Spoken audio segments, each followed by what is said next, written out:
hello. That's all you got? Yeah. That's all I got. That's it? Hi. What's wrong? Well, in my defense, Sam, you're not even playing to it now. What do you mean? You're not even... I'm literally just saying hello to you, and you're going, What are you playing at? Yeah, what are you doing? You're not even just being like, hello. Well, no, it's... Okay, so if someone came on and went, hi, you would just go, all right? You wouldn't go, what's up? Yeah, but you didn't do that. I said, what's going on? Yeah, you said what's going on. You were being inquisitive. You were inquisiting me. Yeah. You weren't greeting me. Well, no, I was I'm not being interrogated. I wasn't greeting you instantly. No. Because you seemed in distress. Right. So what's wrong? No, I'm just like... I didn't have an intro. Right. So my only option left was just... I just have to do a sincere intro now. That wasn't sincere. It was sincere. That wasn't sincere. That was me like, I'm being vulnerable. There's a difference between vulnerability and sincerity. Okay. Isn't there? Okay, which one was I doing? If you're actually feeling vulnerable, then it's sincere to behave vulnerably. Okay. But that wasn't a sincere... That was an affectation. No, it wasn't. It was just an affectation in the opposite direction. Well, I still felt a bit like vulnerable, just going, hello. It's because you did it all stupid. No, I did it all stupid because I was feeling vulnerable. So it is an affectation. You're not just being how you want to be. Just say hello. No, I say refuse. hello back to you. No, you can't do that. You can't go, I don't know, like, how are you? And expect the person to go, I'm all right, yeah, you're right. The instinct is to go, whoa, what's up? But I didn't do that. No, you went, hi. Yeah. That's not normal. Okay. Is it?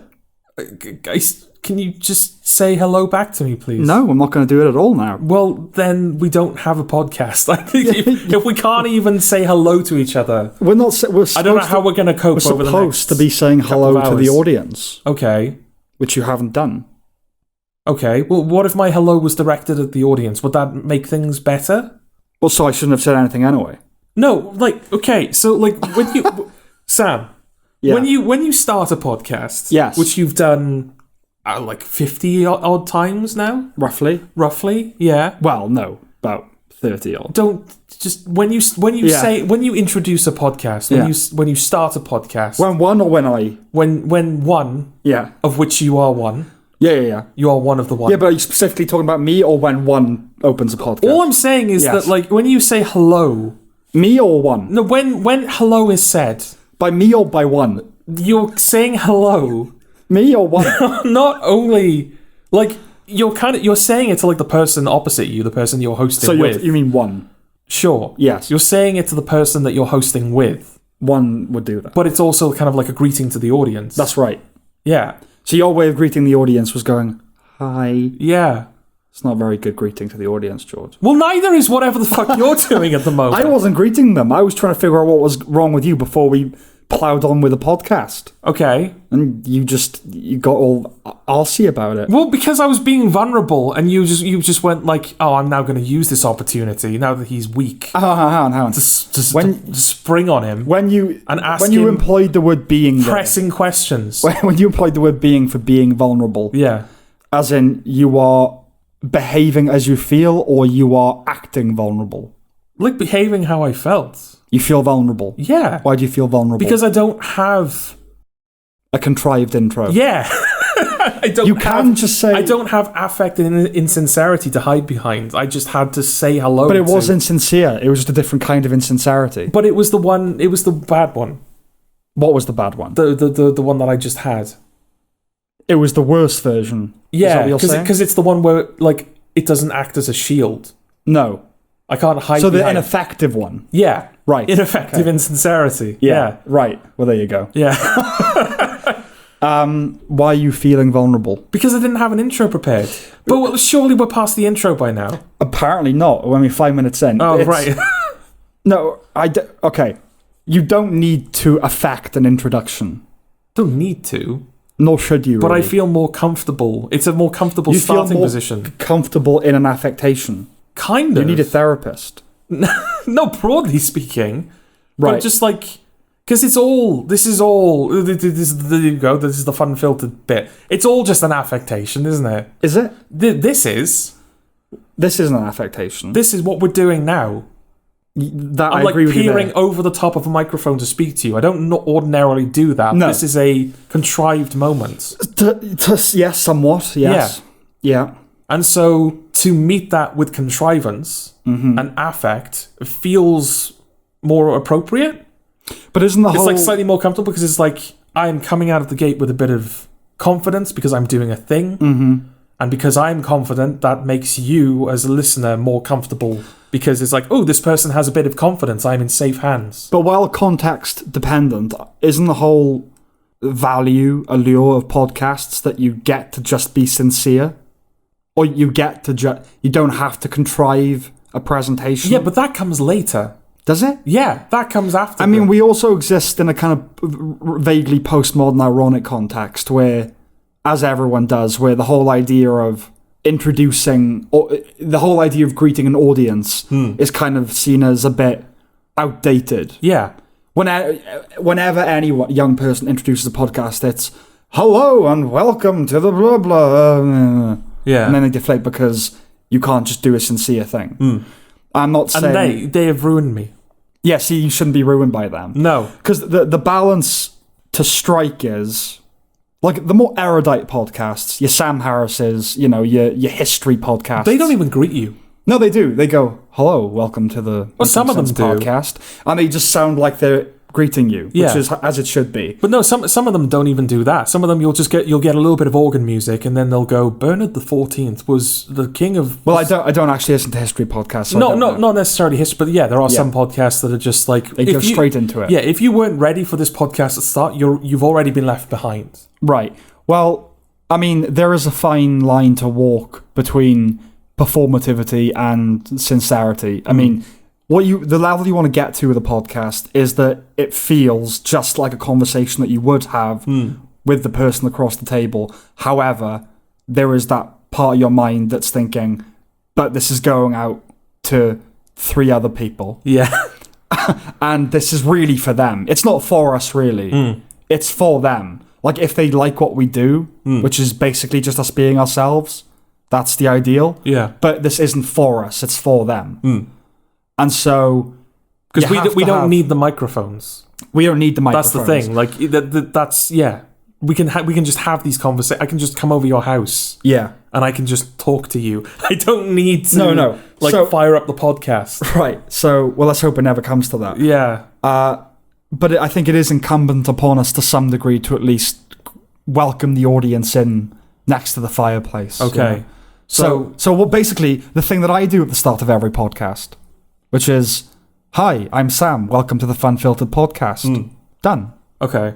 But you didn't do that. No, I didn't do that. And you can't do that. Why can't you do that, Jord? Because that's just lame. Is it? Yeah. So what should I be doing? I don't know. Should I be doing it in Cantonese? Is that what I should be doing? Well, if you should I be doing it while playing a kazoo? Well, if you did, then people would go, ooh, these must be... they must be interesting folks. Yeah, exactly. Interesting fellows. Yeah. Yeah, but to me, my taste... Yeah. At the end of the day, I can only rely on my own taste for what I do here. Yeah. I don't like that kind of thing. No. That's insincere. Hence why you do the lame shit. Hence why I just... and I feel hence uncomfortable. why I honestly just say hello to the audience and let's start the podcast. Okay. So now that you're fully acquainted with us... Yeah, hi. Yeah. Hello, Jordan. Hello, Sam. Hello, audience. Hello, audience. See, it was hard for you to say that, wasn't it? You can't... I can't do it sillily. No. So I'm just going to put a little gap in there right. to give it like a slightly comedic rhythm to give the illusion that a joke was happening. Sure. Okay. This is the 59th episode of the Pun. And it's showing. Yes. It is showing. This is the 59th episode of the Funfiltered podcast. We will be discussing some things today. Them's being. We talk about the upcoming film awards. We talk about recent controversies and some surrounding issues. We review Nightmare Alley. And we review Tooth Fairy. Yeah, that's right. So that was the them's that's being. Yeah. Let them be. Let them be? Let's start letting them be. Let's start letting them be. Yeah. Let it be. Come on, join me, Jord. Let it be. Let it be, let it be. Whispering words of wisdom. Let it be. I'm trying to make you uncomfortable now. Well, I'm just singing at you. You are doing there's that. Anything more vulnerable. I was gonna say, yeah, it's just, yeah. Was a cappella singing at you while making fervid eye contact. Yeah, you did not look away from me. Let's let it be then. So what should we start with? Oh, you don't know? No, I don't know. I have the document with the stuff. Yes, and that's why I rely on you for these things. Okay, let's talk about the awards. Which awards? All of them. Have they happened? No. The awards nominations. The awards that are about to happen. The awards that are about to happen. I got you. Okay. None have happened yet, and I think by the time this comes out, none still. Yeah, they still wouldn't have happened. They still wouldn't have happened. So, what should we start with? I think there's not a lot to talk about across the board. With the Directors Guild nominations, the film ones are pretty much as you'd expect. Your Spielberg's, your Villeneuve's. The thing that was most notable and exceptional about this year's raft of nominees is that, do you know how the DGAs work when it comes to TV nominations? Say I don't. Okay. Hypothetically. Okay, so they split it into drama and comedy, and then someone is nominated for an episode. It's like the Emmys. Okay. And usually you'll have, one episode of Ted Lasso, one episode of Hacks, one episode, but maybe a couple of episodes at most. Like if a show's really acclaimed, a couple of Breaking Bad episodes in there. In the drama category this year, in the 5 slots, maybe 6, but I think 5, all are Succession episodes. Oh shit, really? Yes. They are all 3rd season episodes of Succession. Further proof, if proof be needed, that Succession's kind of the only good thing happening at the moment. Absolutely. On TV. Now, I've gone on record before. I don't like this new trend with awards. Yeah. That will just bulk fill the categories. If it was going to be a show, I'm happy it's Succession. Yeah. But still, it's a bit boring, isn't it? Because, the individual director is still up in the air. Yeah. But we know the show that's going to win is Succession. Yes, yeah, exactly. And that's a bit, Are they good episodes, the ones that they've nominated? I mean, they're all good, aren't they? They're all good, but I think they're pretty arbitrary. I mean, it's the finale. Well, yeah, of course. Yeah. The party, Kendall's party. Yeah, that feels like a directing episode. Yeah, I think the one where it's the conference and they're all in the back room. I think that one might win. I think it might be the finale just because it's the easiest. They always give it to the finale or the pilot or the... Unless it's a very exceptional episode. But that feels like such a pivotal episode. Obviously the finale is pivotal going forward. It's going to the whole next season is going to be in the shadow of what happens. It's going to pivot on it. Yeah, it's going to be in the shadow of what happens in that finale. Yeah. But season 3 itself feels like it really orbits around that conference. Yeah. Everything is building up to that, and then everything that happened was as a result of that. The thing is, they're pretty lazy when it comes to deciding who wins, even who's nominated. I mean, it's pretty lazy to nominate Succession across the board. But so with Breaking Bad, say that final chunk of 8, wasn't it? I think Felina was nominated, and maybe one other one. And it's not a badly directed episode, but it was nominated because A, it was the finale, and B, it was Vince Gilligan, so they got to nominate Vince Gilligan. Yeah. They don't actually look at those and go, what is the best directed episode of this? I think at the Writers Guild, Confessions won episodic drama, and that's the one where Jesse makes the tape, for Hank, where he confesses everything. Oh, yeah. Ozymandias didn't even win. It's kind of arbitrary to some extent. I see what you're saying. But I thought that was worth mentioning. Okay. The BAFTAs. A lot more straightforward this year. The director category now seems to be the one that's all, it could be anything. It's a complete... Okay. Chaotic. Is this the one that's been hit the most by... diversity? Yeah. Yeah, I think it's pretty racially diverse, and I think half of them are women. Okay. So that might be the quota, is half of the directors must be women. Okay. One is a film called Titan, which did very well critically, and still a weird nom, but okay. One is Jane Campion, who will win. Fine. She was always in the running. And one is a film called... I can't even remember Happening, I think it's called. Okay. I haven't even heard of it. Right. It hasn't come out in the UK yet. That's the irritating thing about BAFTA. Yeah. Is I know I adhere to UK release schedule for my awards. You go by the first release anyway internationally. But the BAFTAs should adhere to the British release schedule. If there was any rule you stuck by at the BAFTAs. Yeah, because look, the Oscars, I guess sometimes they nominate films that have screened at selected venues that haven't hit the multiplexes yet. Yeah. But at least some people have seen them. Like BAFTA, because we usually get the Oscar-y movies in Feb, March time. By the time the BAFTAs roll around, usually most people haven't even seen the films that win. Yeah. And it's a good promotion for the film to then go and see it. But I just don't think that's the way to do it, is you want to be sitting on your couch vying for somebody to win it because you like the film. I mean, the only really good thing that I can remember from this year's nominations is that Boiling Point is up for British film. But that's kind of irritating, though, because that's a 2022 film. For everyone. Yeah. I think, I'm pretty sure for you, it's 2022. Yeah, exactly. So is it a case of the nomination period is not the year of 2021, but it's February 2021 to February 2022? They did that last year because of COVID. They extended it a bit to... But I was thinking, but what does that mean anyway? Because you don't go within the rules of... I don't know how BAFTA operates. No. I don't know what the rules are. But yeah, Boiling Point is up. Stephen Graham is up. That's the best thing about... Yeah, which is nice. Yeah. It's just, it's not not the right year that it came out. Yeah, it's not the right year. It could be worse, though. I think the Game Awards are pretty bad for just nominating stuff.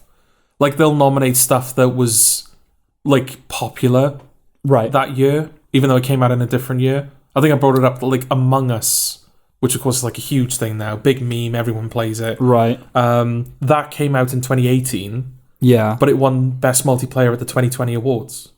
So was it nominated at previous ceremonies for anything? No, I'm pretty sure, like, when it came out, it just, like, nobody played it. So it didn't even get recognised at the awards. And then 2 years later, it wasn't even as if it was like, oh, now it's been released on new platforms, so we'll nominate that port. It was the mobile version, which is the original version. Yeah. But that won an award 2 years after it came out. So has it ever been the case that a game has been nominated in different years?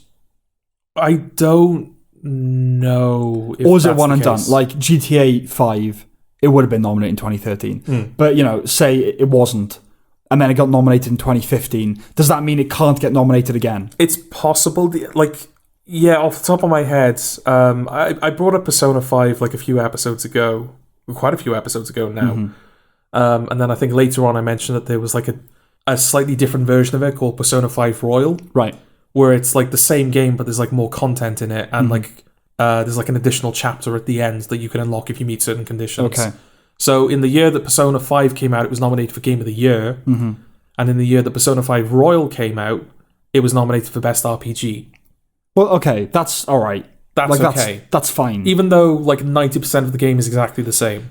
Where'd you draw... The thing is, right, awards are dumb. Anyway, the concept of awards is dumb. Yeah. It's all subjective. There is no best film. Everyone has their own opinion. Whatever.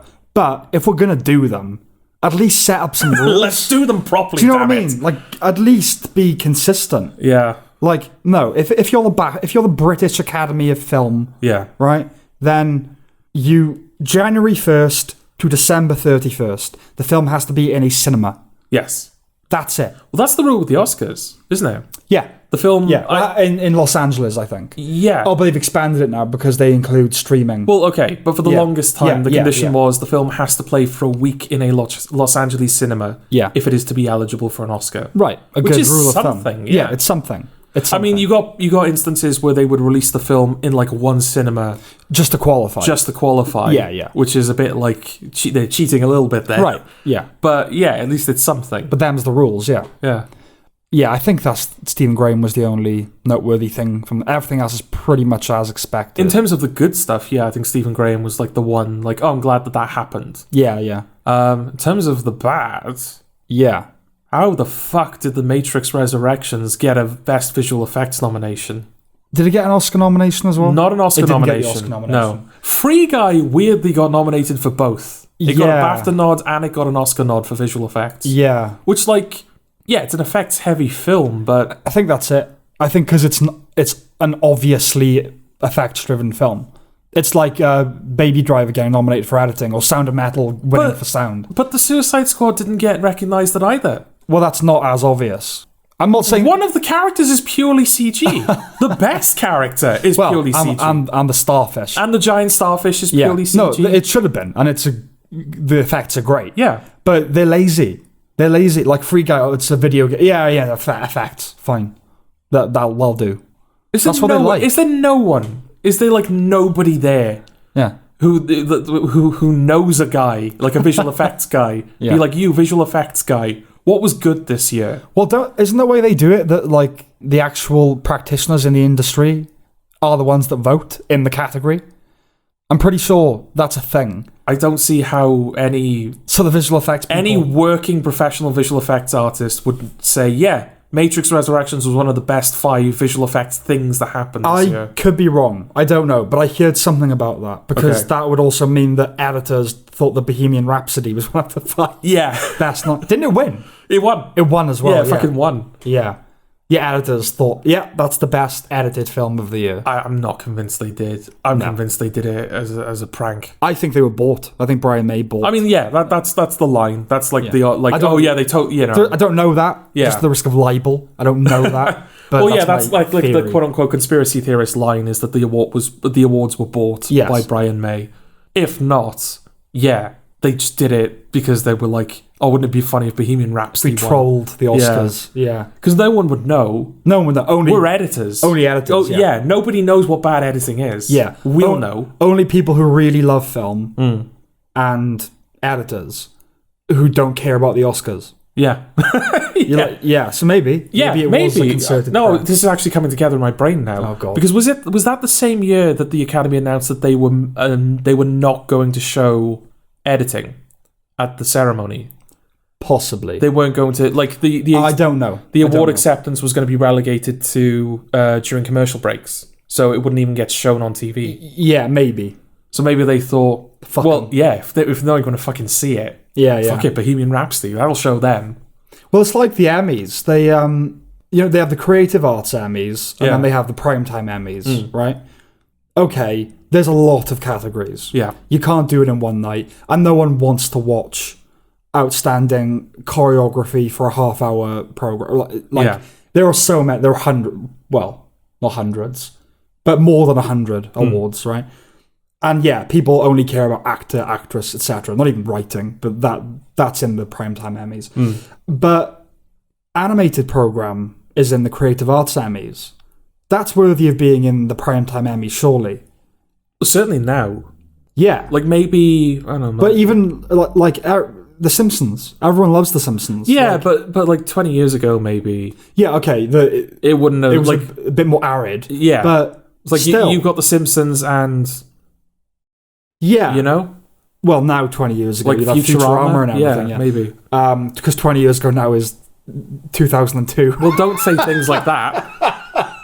Yeah, to me, 20 years ago is 1980. Yeah. It is. 20 years ago. It will always be the 80s. Oh, there was like a thing online. I don't watch the Super Bowl, nor am I interested in watching the Super Bowl, but I know Eminem did the Super Bowl halftime show. And he knelt for a minute. Yeah, well, that wasn't the reason I was bringing it up. No. Like, I was bringing it up because I think it was a lot of artists in that vein. Like, the kind of, like, people who listen to Eminem would also listen to these people. I think there was a lot of throwback, a lot of 90s hip-hop and rap stars, Yeah, and I think there was like a tweet that had gone round that was, like, going viral where somebody said, when I saw the Super Bowl halftime show, I thought, it's really nice that they're showing, like, more up-to-date music rather than catering to old people like they usually do. And then it hit me. Yeah. Oh, yeah. Yeah. Absolutely, yeah. Yeah, it was noughties nostalgia. Noughties and 90s nostalgia. That's what we're getting there now. That's where we're at. Yeah, all I know is that he knelt for a minute, that Mary J. Blige, I think, performed. I don't know what that is. She's like an R&B star in her 50s now. Okay. Dr. Dre, I think maybe Snoop Dogg. They were skewing a bit more to the older crowd. Biggie Cheese, is that a person? Biggie Cheese. Yeah. There's Chuck E. Cheese. Was Chuck E. Cheese there? I think Chuck E. Cheese was there, yeah. Oh, cool. Cool. He did a number. You laugh. He does actually have... He's a musician, right? Is Chuck E. Cheese a musician? Yeah. What does he play? Oh, I think he's a vocalist. He's either a vocalist or he's a guitarist. Oh, okay. Because he's the main guy. Is he an acoustic? You're not going to have the main guy play bass, are you? What do you mean that he's not in a band, is he? Yeah, I'm sure he is. Chuck E. Cheese is in a band. Yeah, right? What is Chuck E. Cheese? Or is it... What's the other one? There's Chuck E. Cheese and then there's like another one. Ronald McDonald? No. Like like an animatronic one. Bruce the Bear? No, Bruce... I don't think Brewster was... no, it's not American. Was a robot. I'm not sure. Because the thing is, Showbiz Pizza... Yeah. I hadn't heard of that before Red Letter Media, so I don't know if they're like another... I don't know how big the chain is over there. But I'd heard of Chuck E. Cheese. I feel like Chuck E. I think you're right. I feel like there's another children-oriented family eatery. Yeah. That's not springing to mind. Because like obviously Five Nights at Freddy's is based off that kind of stuff. Yeah. At the beginning of that franchise, everybody was saying like, oh, Chuck E. Cheese style animatronics. Yeah. So yeah, I'm sure he's in a band. Why are you sure he's in a band? Because everything we just said did not lead to. So yeah, I'm sure he's in a band. No, because because he sings the kids. Okay. And I'm sure he's got like a strums it out. Does he? Yeah, strums it out in front of the kids. Yeah. But yeah, like in Five Nights at Freddy's, they're a band. Okay. And I think Showbiz Pizza are a band. What kind of band are they? Just like just a band. Like a kind of Wiggles type setter. Yeah, like one's got a little guitar, strumming it out in front of the kids. Like a ukulele. Yeah. One's doing vocals. Yeah. I think another one's also doing vocals. And one's got a pair of cymbals. Yeah, that kind of stuff. Okay. Yeah. Okay. Or tambourine. Okay. Well, I don't know what that was. It shows how like interesting the nominees are this year. We ended up talking about Chuck E. Cheese. So the Oscars, yeah, Chuck E. Cheese was a thingy. Yeah, the Oscar noms. I think pretty straightforward down the line. I literally don't remember them. I'm being completely honest. Yeah, with you. The only thing I remember is when the Oscar nominations were announced. We were in a pub. Yeah, and so on the TV they were playing like BBC News. Right. And obviously, BBC News were like, "Oh, like the Oscar nominations were announced. Isn't that something?" And it cut to like footage of a female critic I'd never heard of and will probably never hear of again. That wasn't a threat. It's just like I had no idea who she is. Yeah. And she was going, "Well, it's weird. They've extended they've increased the amount of best film nominations to 10. Yeah, and yet No Time to Die and Spider-Man: No Way Home are nowhere to be seen." The only thing I could think is that she was pandering. Because the thing that they're adding this year is, I don't think it's an award per se. Yeah. But the public can vote on their favourite film of 2021 and they will announce it at the ceremony. That's another thing that the Game Awards do, actually. They do Best Game and then they do Public Choice or whatever it's called. That's Player's fine. Choice. That's fine. Isn't it? But the thing is, there are People's Choice Awards. Like, yeah. It's not for the people. No. But that's the whole thing of the Oscars. It's not for the people. Like, this is a cheap ploy to try and get them watching. Yeah. Like, oh, maybe they'll say Spider-Man was the best film of the... I can see this being hijacked. I mean, just pick a terrible film. Yeah. And we'll get a campaign to make it the best film of the year at the Oscars. What was the Kevin James film that we tried to and then... Home Team. Home Team. Yeah, Home Team is the best film of 2021. Yeah. Even though it didn't even come out in 2021. Well, it's at the point for me now where, with a couple of things. So the awards, they're the types of films that get nominated.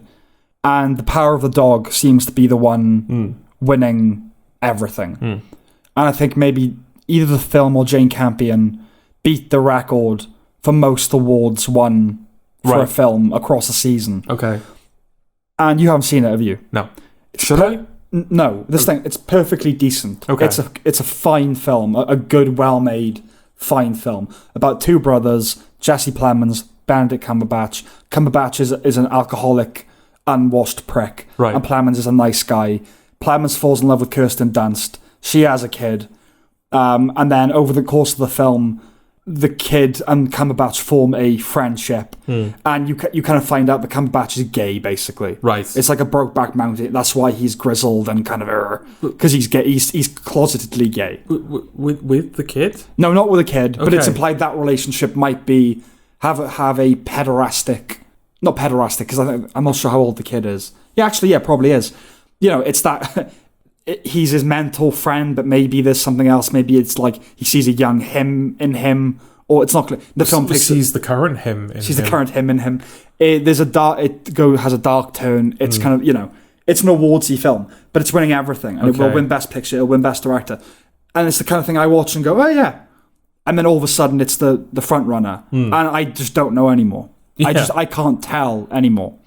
It's that, and with controversy, my barometer for controversy is just completely out of whack now. Right. My radar doesn't ping anymore. Okay. So, Joe Rogan's in trouble. I guess we could segue to this. Oh, yeah. There's nothing to say about the Oscars, about the Oscars. Joe Rogan has been mired in controversy for, first, the vaccines, for having people on the podcast who are skeptics. I'm not a vaccine skeptic, just put that out there. Okay. The second, for using the N-word in context years ago. And he did a podcast with Jordan Peterson. Okay. And so there was something controversial about that. I watched the 3.5, 4 hours of that. And even, when you're listening to something, you can pick up, they start talking about race, and you go, ooh, that's going to be controversial. Yeah. Even if you don't personally think it is. I didn't get anything from listening to that conversation. Right. That would go, ooh, that's gonna cause some trouble. But it did. I have no idea anymore. There's a film that's just come out, a documentary called The Real Charlie Chaplin. Yeah. It is what it says on the tin. Documentary about him. And I think he had like a couple of teenage wives throughout his life. I'm not sure. I can't remember how old they were. But I watched that film and went, oh, yeah, that was a decent documentary. And then a friend of ours sent me a screenshot. Should we cancel Charlie Chaplin? Because he'd been married to... Right. Should we erase him from history, basically? Okay. I remember thinking, like, it doesn't even occur to me anymore. Yeah. It's that parodic and ridiculous. I don't know anymore. It's like that thing with what was her name? Lindsay Ellis. I told you about that YouTuber, Lindsay Ellis. Was she the one that made the film? No. She's a film critic. She used to make content for Nostalgia Critic. Okay. And then she kind of broke off and started doing her own thing. Became very left-leaning film critic. Everything was through like a feminist lens and white privilege and all that kind of stuff. And she tweeted a tweet about Raya and the Last Dragon, and it ended her career. Oh, yeah, you mentioned her, yeah. And I read the tweet, and I can't for the life of me figure out how this is like worthy of ending someone's career. Okay. I'm going to see if I can find it now. Okay. Because I can't remember where I sent it to you, but I'm going to find it. Well, everything's through that lens. I was doing like a 4-week online writing course, and the second lesson was about cultural appropriation. Right, okay. We hadn't even covered like the fundamentals. It was for beginners, Yeah. But they hadn't even covered the fundamentals. Yeah. And then all of a sudden it's like, only like, stay in your lane, basically.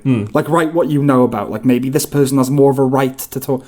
That theme will recur. Yeah. But, yeah. Yeah. So, what's the tweet? This is the tweet from Lindsay Ellis. Also watched Raya and the Last Dragon, and I think we need to come up with a name for this genre that is basically Avatar The Last Airbender Reduxes. Right. It's like half of all YA fantasy published in the last few years, anyway. Okay. Knee-jerk, the only two... That is the most uncontroversial tweet in the history of tweets. Yeah, I'm not even entirely sure what she's like... Like, I don't know what she thinks of the film. I think... No. Well, it seems to be... That comment seems to be irrespective of whatever her opinion of the film is. Yeah. That's like that's a extraneous observation. Yeah.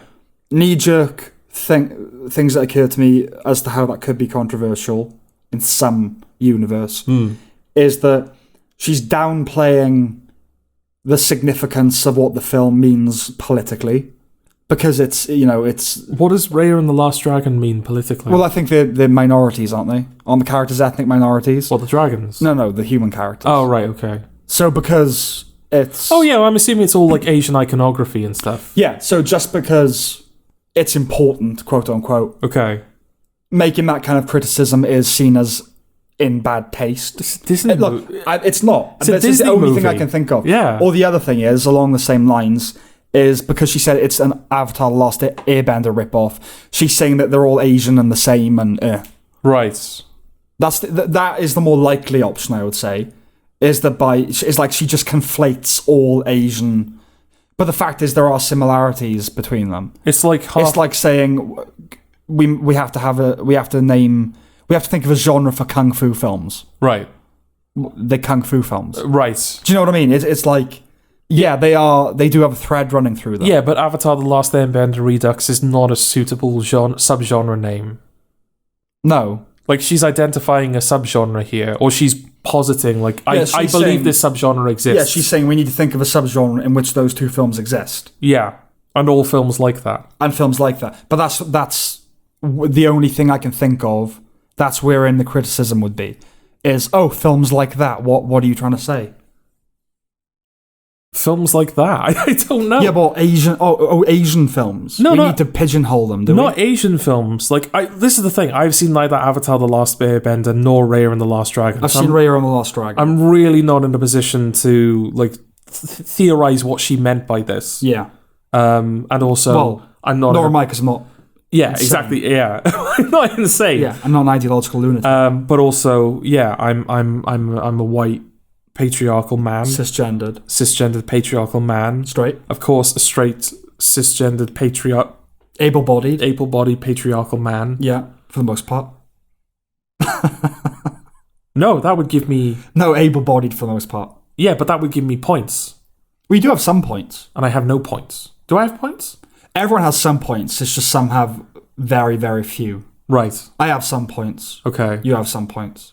We both have glasses. Oh, okay. Oh, do they earn you points? Like, but you're talking like 2. When being black... 2 points. 2 points from being black gives you 1 million. Oh, so this is like a completely uneven... The scoring system is fucked. Completely. Right, completely, yeah. Okay. Yeah, so yeah, like, it's like he's going to mansplain, like, what she actually meant. That's what I'm saying. Don't even bother guarding. What's the thing we came up with ages ago? Oh, the Eric Weinstein thing? Yeah, all usual caveats. Yeah, all usual caveats. Yeah. Crack on. Yeah, so I genuinely don't know what she could have said by this, but I'm assuming they're like... It's like a sports movie, right? Where every sports movie, it's the same story every time. Because basically. Because what the fuck story can you tell in the confine of a sport? Right. Either it's Rocky, or it's Space Jam. Or Raging Bull. That's the third type, yeah. Yeah, it's those 3. Yeah. Your sport movie is going to be one of those things, and there's nothing you can do about it. Absolutely. So presumably Raya and the Last Dragon and Avatar: The Last Airbender share, like, striking narrative screenplay similarities. Yeah. Well, they do just share... There I can think of other movies like that. Like, even if she is saying, like, there's iconography that's similar between the two, like, okay, well, that's still a valid... Yeah.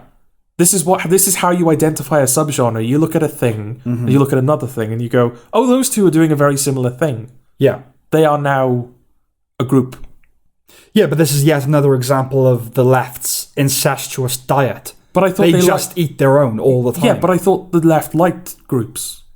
It's like, we found this new group of people that we can give a voice to. It's one of the many, many contradictions, isn't it? Is that whenever you see someone railing against a particular thing, they are ostensibly speaking on behalf of a group. No one elected them to speak on behalf of that group. What's that video? I can't remember. But also they resent.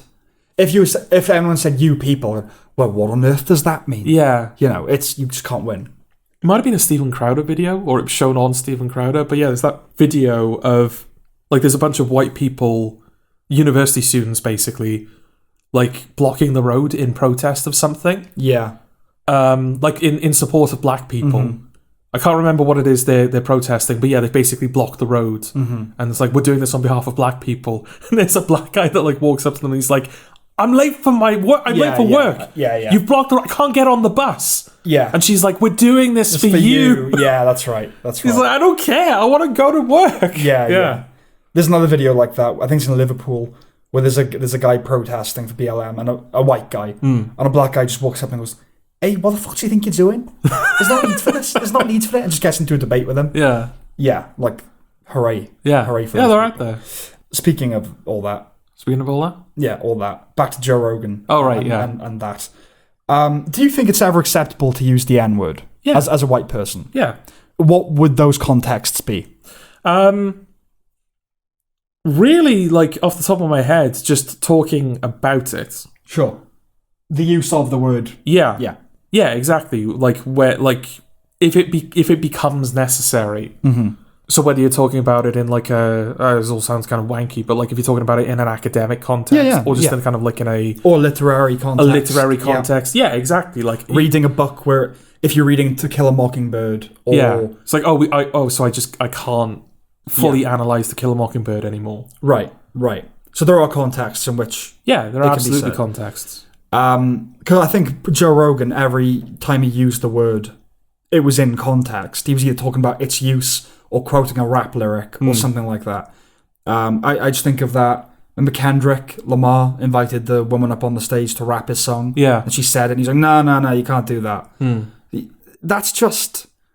It's just odious to me. That's just disgusting. It's like, that feels almost like the Charlie Brown thing. Where it's like you put the football down and then pull it away. It's like, oh, look at this intolerant woman. Absolutely, yeah.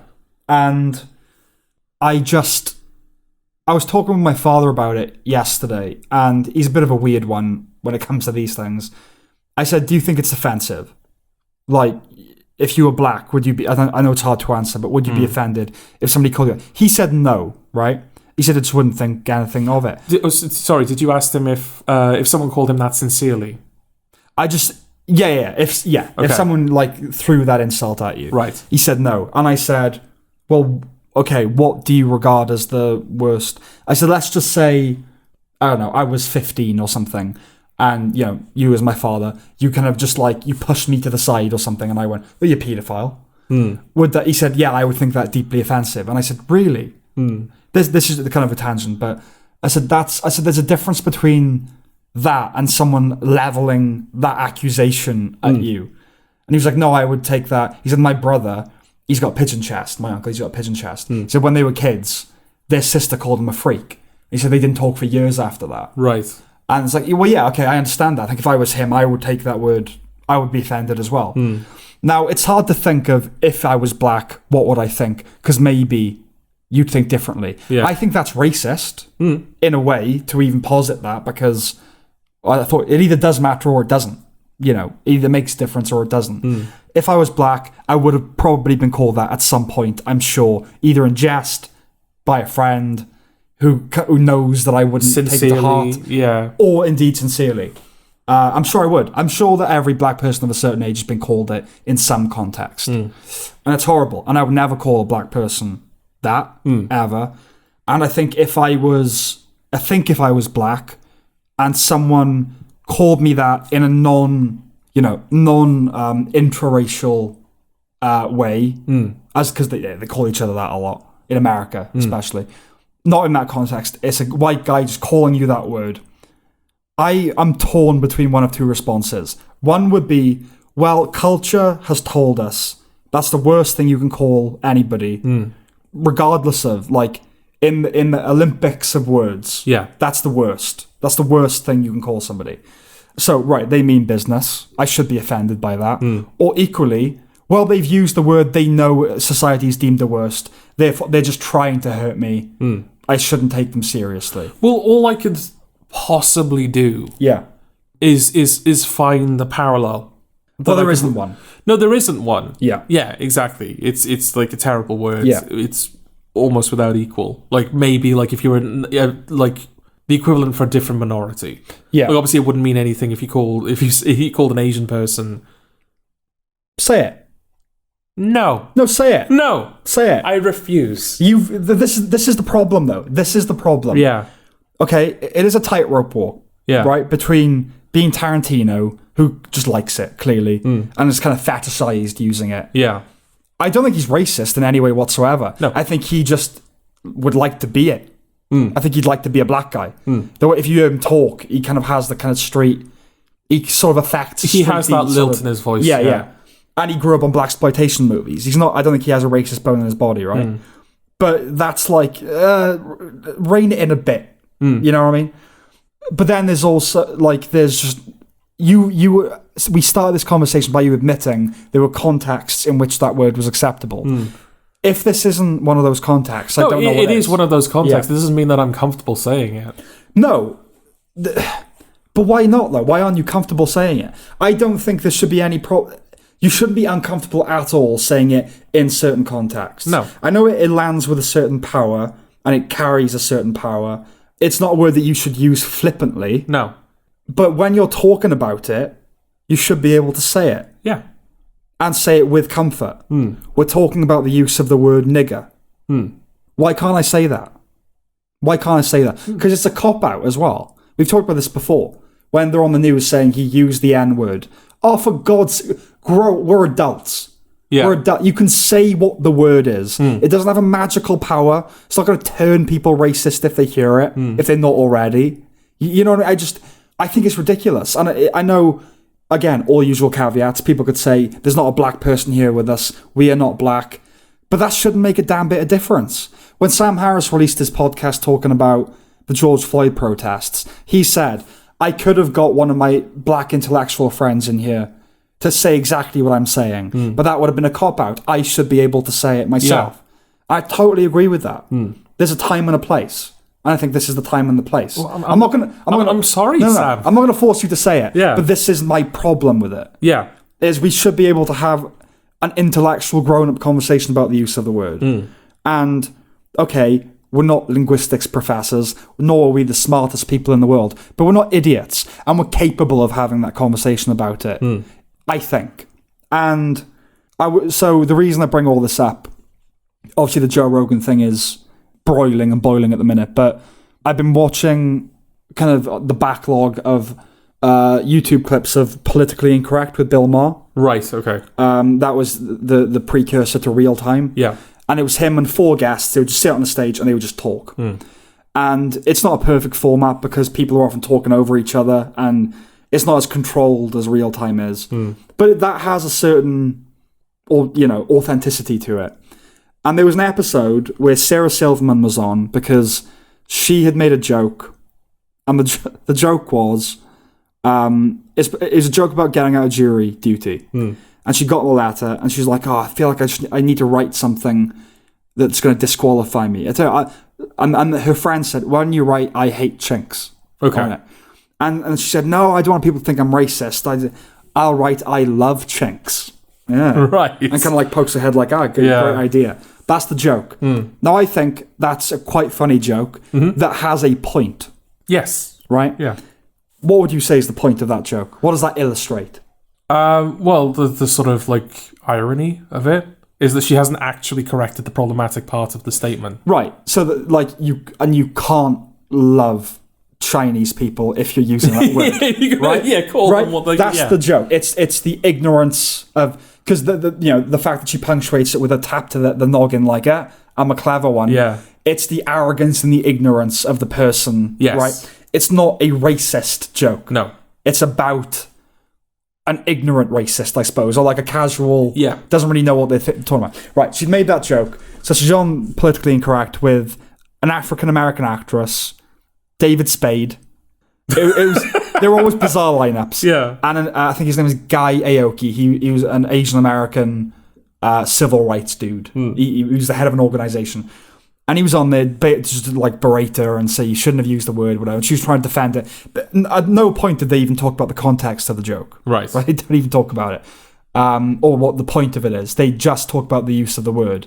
And she says, I use my comedy to shine a light on racial issues and blah, blah. Do the same thing about Jews. I've said nigger on Conan O'Brien. I don't think she might have said the N-word on the show. But And then the black actress says, you said the N-word on Conan O'Brien and they let it air.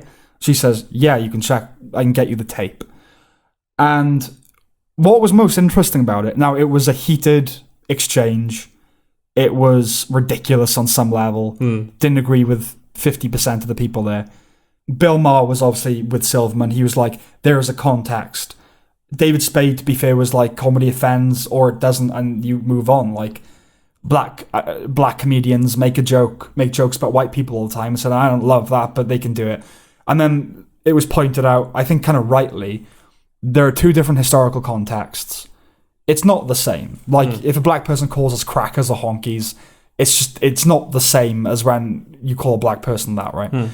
And Bill Maher made that point. He said, I got to be fair to it, I think this was 2000, 2001. He said, turn on the radio, and I'm quoting him here, but also, it's fine, okay? He said, I turn on the radio, nigger, nigger, nigger, nigger, nigger. That's all I hear on the rap stations. People come up to me and they say, Bill, you a nigger. So what, am I supposed to, like, not be offended by that? Like, oh, you can't say that word to me? He said, my mother saw the, NWA and said, what does that stand for? And I've got to say, it's something with attitude. And he was saying, it's ridiculous. It's been co-opted by the black community as a way of, and then this actress pointed out, that she doesn't like it even when black people use it because they don't know the history. And he was saying words change, they evolve, as of course they do. But the most stunning thing about that program was that white people on there and the Asian guy, they were saying nigger fairly frequently. Yeah. And the black actress, she was light-skinned but African-American, was okay with it. It wasn't okay with the use of the word generally speaking, but at one point Bill Maher looks into the camera and says, to our sponsors, or like to ABC, this is a discussion about language and about race, okay? Don't bleep it. You're going to look ridiculous. Just let us have the frank adult conversation. And the black actress who I didn't agree with a shred was the first to say, this is the context to be having that conversation. I was like, can you imagine now a debate show where you could use that word when you're talking about the word? Yeah. Can you even imagine the possibility of it wouldn't happen. It just simply wouldn't happen. It just shows how much conversation retards over time. Well, that's the thing. What is different between 2001 and now? Have things got worse for black people? No. No, I don't know. No, at all. No. Like, in terms of racial, racism and stuff like that. No way. You've had a black president since then, and that does mean something. Things are not worse for black people in terms of white people's attitudes towards them. You had a black president that served the full 8 years. Yes. Right? It's not as if re-elected. it's not as if they voted him out of office like, right, that was a mistake. No, he served the maximum amount of time. Absolutely. And they all shrug that off, though. When I say they, I mean the activists. They shrug it off and they say, oh, but that doesn't mean anything. It's like when people say I'm not racist because some of my best friends are black. Yeah. That actually is good evidence that you're not a racist. That's not like you shouldn't laugh at that. It's because what they do. If you make if you like meme or like if you cliche-ize that argument and you laugh at it straight away, it takes away its power. It's like, no, but it has power. No, it's like when people set up like fail states in an argument for you to kind of trap you within. Sure. When they go, someone says, don't get so aggressive. You go, I'm not getting aggressive. Yes. And it makes you aggressive, therefore you've lost the argument. Or when they come over and they go, water is red. And you go, no, it's not. And they go, well, why do you even care? Why are you getting agitated about it? You just walked over to me and said, water's red. That's, it's that. Yeah. But that is a valid argument, I would say. But the point is, things haven't got worse for black people. I would say 2 things have changed fundamentally. Everyone has a camera phone and social media exists. Yeah. Those are the only 2 differences. And that explains, I think, basically... and critical race theory. Those are the 3 things, but I think that comes from certainly social media partly anyway. Yeah. Academia kind of downstream from all that. But that's the only difference. The fact that there are now, black studies, and I'm pretty sure those things just didn't exist in the 90s and the noughties, and things were at their best. And then you go too far on the overcorrection, and there are not more black men being killed by the police than there were.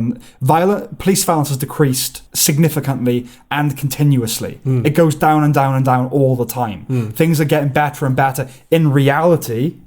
But the fact is, I think it was Douglas Murray made this point, if you're reading over your morning breakfast about a black guy that got killed, that's one thing. And then there's another thing, someone filming it on their phone. It has a more galvanizing energy to it.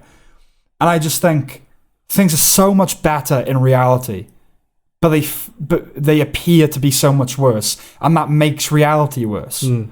And it just made me proper nostalgic for you could have an adult conversation about race where you could use that word in context.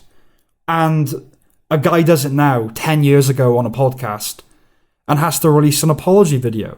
Joe Rogan, the most masculine macho, has to apologize. Yeah. I just weep. How many episodes of the thousands? Thousands. Yeah. Are we in the 2000s yet? I feel like we might well be. Yeah. Say, for the sake of argument, that each Joe Rogan episode is about 3.5 hours long. Yeah. I know some are shorter. I know some are longer. Yeah, 3 hours I'd say is the average. Okay, 3 hours. Yeah. We'll say each episode is 3 hours long. 3,000 hours. Yeah. Well, that's our average. That's our average. Yeah. But this is what I was going to say. 3 hours a piece. Nearly 2,000 episodes. Yeah. How many years of content? Right. Play it back to back. Yes. How many years would you be listening to the Joe Rogan Experience if you played every episode back to back? And I wonder how much digging they had to do to find him using those words. Yeah, exactly. I wonder how long it took. There must have been a concerted effort. Remember I told you about that program someone told me about, I think Don't Fuck With Cats it was called, and they crowdsourced looking at Google Maps of Canada or something to find out where the guy... They must have done that with the podcast. Like, right, you take 1 through 50, you take, you know... Yeah, exactly, they must have, and think of how pathetic, truly pitiful a human being you are if you do that. I just think, what a waste of life and energy and time. And speaking of someone who wastes a fair degree of time, even I have never sunk that low. No. It's just disgusting. It's just... Yeah. But the sad thing as well is that they knew how much context to remove to paint him in the worst light possible. Absolutely. Because for all this talk about like how much power that word has, like to the point where I didn't want to say it. Yeah.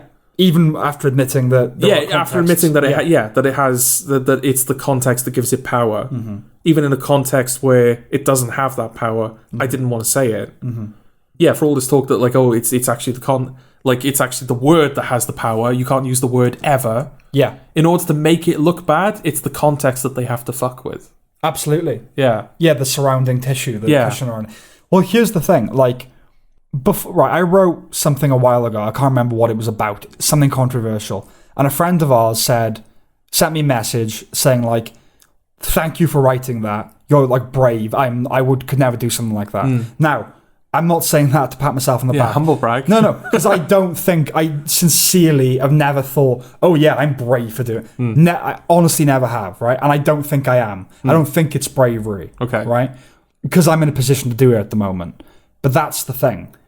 We are currently in pre-production on a short film, right? It's not part of Funfiltered, but Jordan and I are both working on this film together. And, it could be really good. And it could open some doors. We're certainly hoping. We're hoping so, right? It could be really good. It could open some doors. Now, we are still far, far, far from the industry. But it looms ever so slightly closer because we're making a film, right? And so I'm thinking, if I am ever hired to write something and I become a writer, a proper writer, we're going to have to delete every episode of this podcast. And I mean that. This becomes obsolete. Like, I think it's been so far away from us. And I stand by everything I've ever said. Yeah. In these, obviously there's a lot of ironic joking and stuff like that. But when making sincere points, I stand by everything I've said. Yeah. I think there are contexts in which you can use that word. I'm not a racist. Not all the things that you could level, whatever, right? But now that it looms ever so closer, I do think you have to get rid of every article I've ever written. Every episode, we would have to delete it. That's, if we want an easy life. If we want an easy life, we can't stand by everything that we stand by. Yeah, and it's like not all like, of the stuff that we've done. If you're in Joe Rogan's position, right, there is no way in hell that I would apologize for. I'm genuinely shocked he did. I'm shocked he did as well. He's not the type to do it. I'm really shocked. No, he's not. Maybe there's just been so much pressure because it's that word. Well, he was being hit from all sides, wasn't he? It was COVID misinformation, it was racist allegations, and it was whatever the third thing was as well. Yeah, pizza, and then something else. Oh no, sorry. He was chatting with someone, and they kind of said that if you're a 15-year-old guy and you have sex with a teacher, it's considered cool, and the reverse is not. And if you are 15, 16 years old and you fuck a female teacher, that's not going to psychologically mess you up, generally speaking. Right. With which I agree. Okay. If you're 16, you fuck a teacher, that's not going to scar you for life. That's like a badge of honor for a lot of people. Right. It is, though. That's just... I'm not saying it's right. No way. It is, it's illegal and rightly so. Well, if you're 16, I guess it's not. I guess it's just frowned upon. Is it illegal for teachers to fuck their students? I don't know. Yeah, I'm sure there are like rules in place about it. There are rules, but whether it's law, I don't know. It probably is. Anyway, if you're 15 and you fuck your 21-year-old female teacher, it's not going to mess you up for life. No. It's just not going to. Anyway, but they made that point, and that was the third thing in that he got in trouble for. But if I was in his position, there's no way in hell that I would have apologized. And if I was in a position now where I was established and I had money and I could say what I wanted, and then these podcasts came out, that's not a problem. It's getting in the door in the first place. That's the only reason. It's like, what if they listen to this? You go, well, you're not even going to get the opportunity now. That's the problem. Luckily, no one does listen to it. No. But, someone doing in the future, someone doing their due diligence and vetting us. I was going to say, the first time that we sincerely, properly grow our audience, it's all our future employers vetting us and going, no, strike them off the list. Well, that's the thing as well. I mean, it's not just the controversial quote-unquote things that we've said. We're a film review show. So we've slagged off people that we might well end up working with. Or the direct, we'd be hated in the industry. I was thinking that, actually. You don't start as critics and end up as filmmakers. Yeah, I was thinking that. It must have been, around the time we started the podcast. It's like, is there any, working filmmaker that also does, film criticism? There's a British filmmaker. He's a documentarian that was a critic. Okay. There are a couple, but not many. And you can count, Space Cop by Red Letter Media. if indeed you count that. Was just them doing it, so... Yeah, but, doesn't Kevin... Clerks? What's the Clerks guy? Kevin Smith. Yeah, doesn't he do, a podcast or something? Where he probably talks about stuff he's seen? Yeah, probably. I mean, he's he's one of the people who always talks about pop culture and The Matrix and Star Wars. But he's probably doing that more than he's making films now. Right? Yeah, I don't know. I really don't know how know. prolific he is. I'm not sure either. But I would be under the impression that if somebody is doing film criticism or just pop culture discussions and they're making films, the filmmaking is sort of becoming a secondary thing to them. It's always interesting when you listen to a podcast like Mark Maron or Bill Burr and then they're actors and things. It's weird because you feel like, again, the beauty of the podcast form is you really do get to know the people you're listening to. Isn't there footage of Bill Burr going, Star Wars? He's in The Mandalorian. Fucking Star Wars. Yeah, and now he's considered one of the best things about The Mandalorian. Yeah. It is always strange because even if it's not that where they've kind of slammed it and now they're in it, just they're acting in something, I think, you're Bill Burr. I'm waiting to hear what you're going to say about this on your podcast. Yeah. But that is the beauty of the podcast form, isn't it? I mean, if you've listened to hours and hours and hours of us, you know who we are. You do know who we are. Is there anyone ever who is more catalogued than Joe Rogan? Probably not.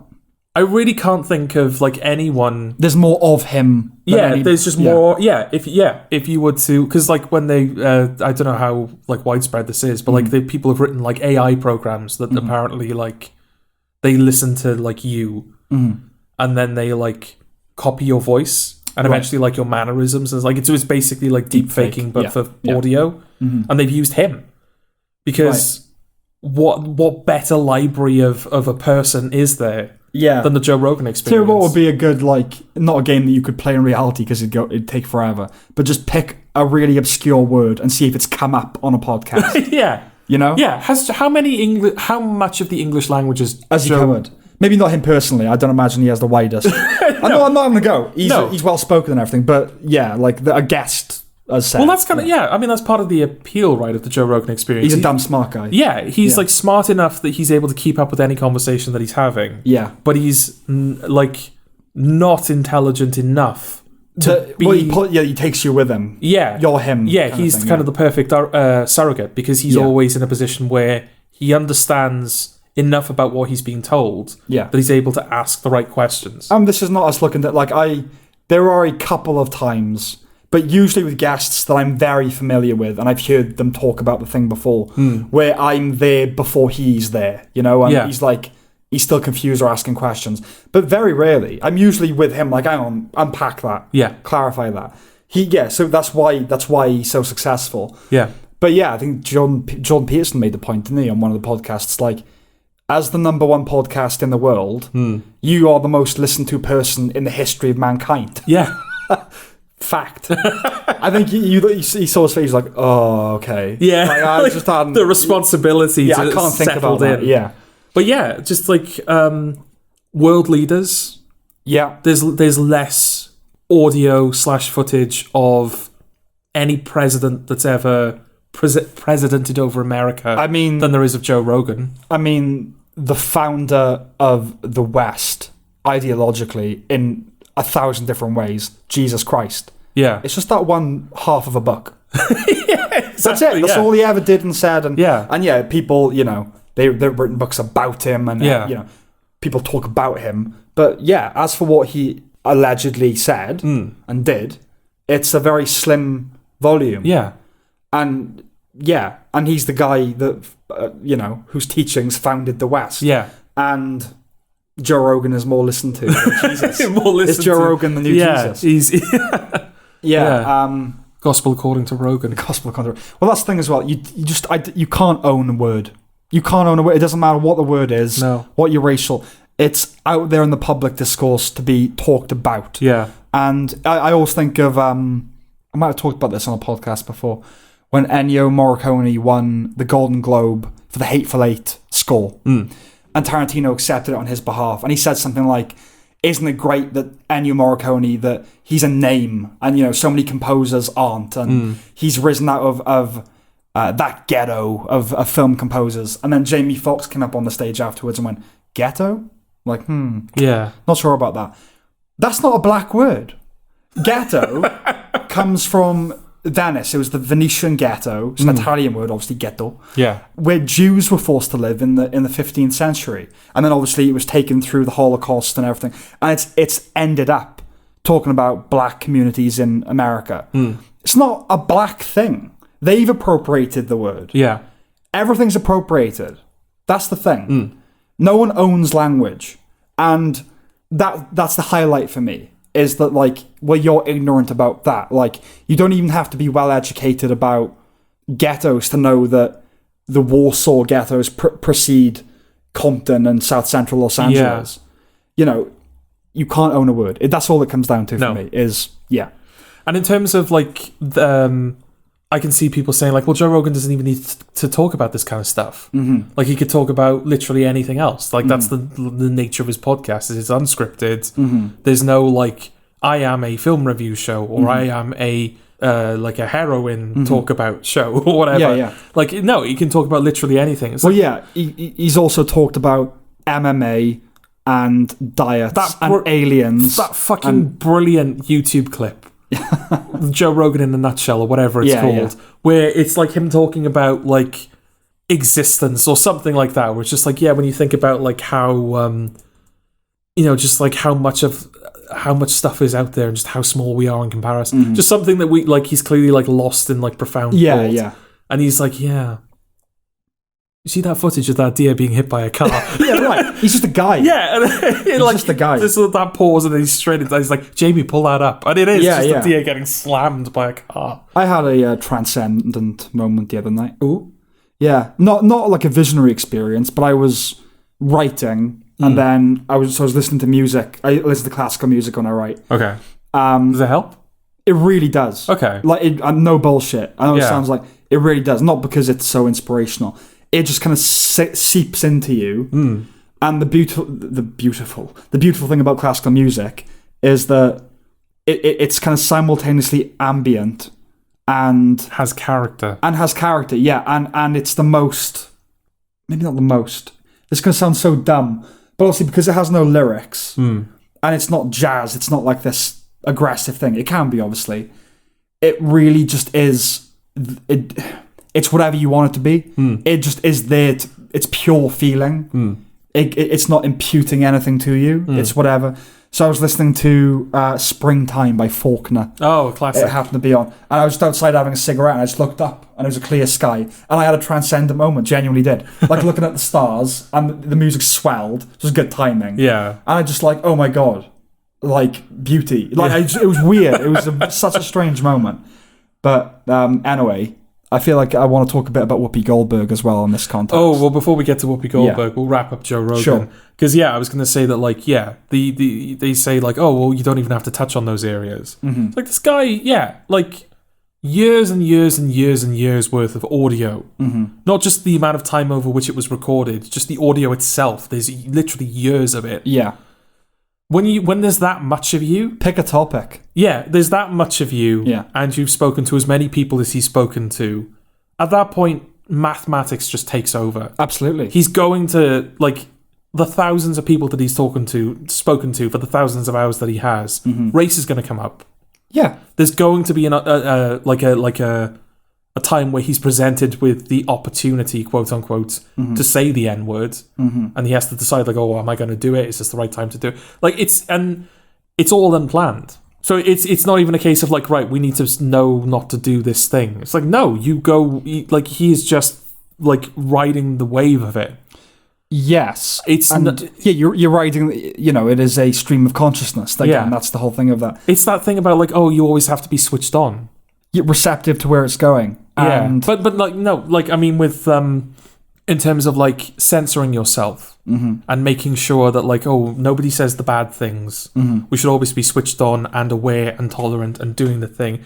Nobody is switched on like all the time. You can't like and to stay like like every episode of the Joe Rogan Experience, Joe Rogan is like there and switched on. And also, he's an honest guy and he's saying what he thinks. And it's not the case that you say everything you think.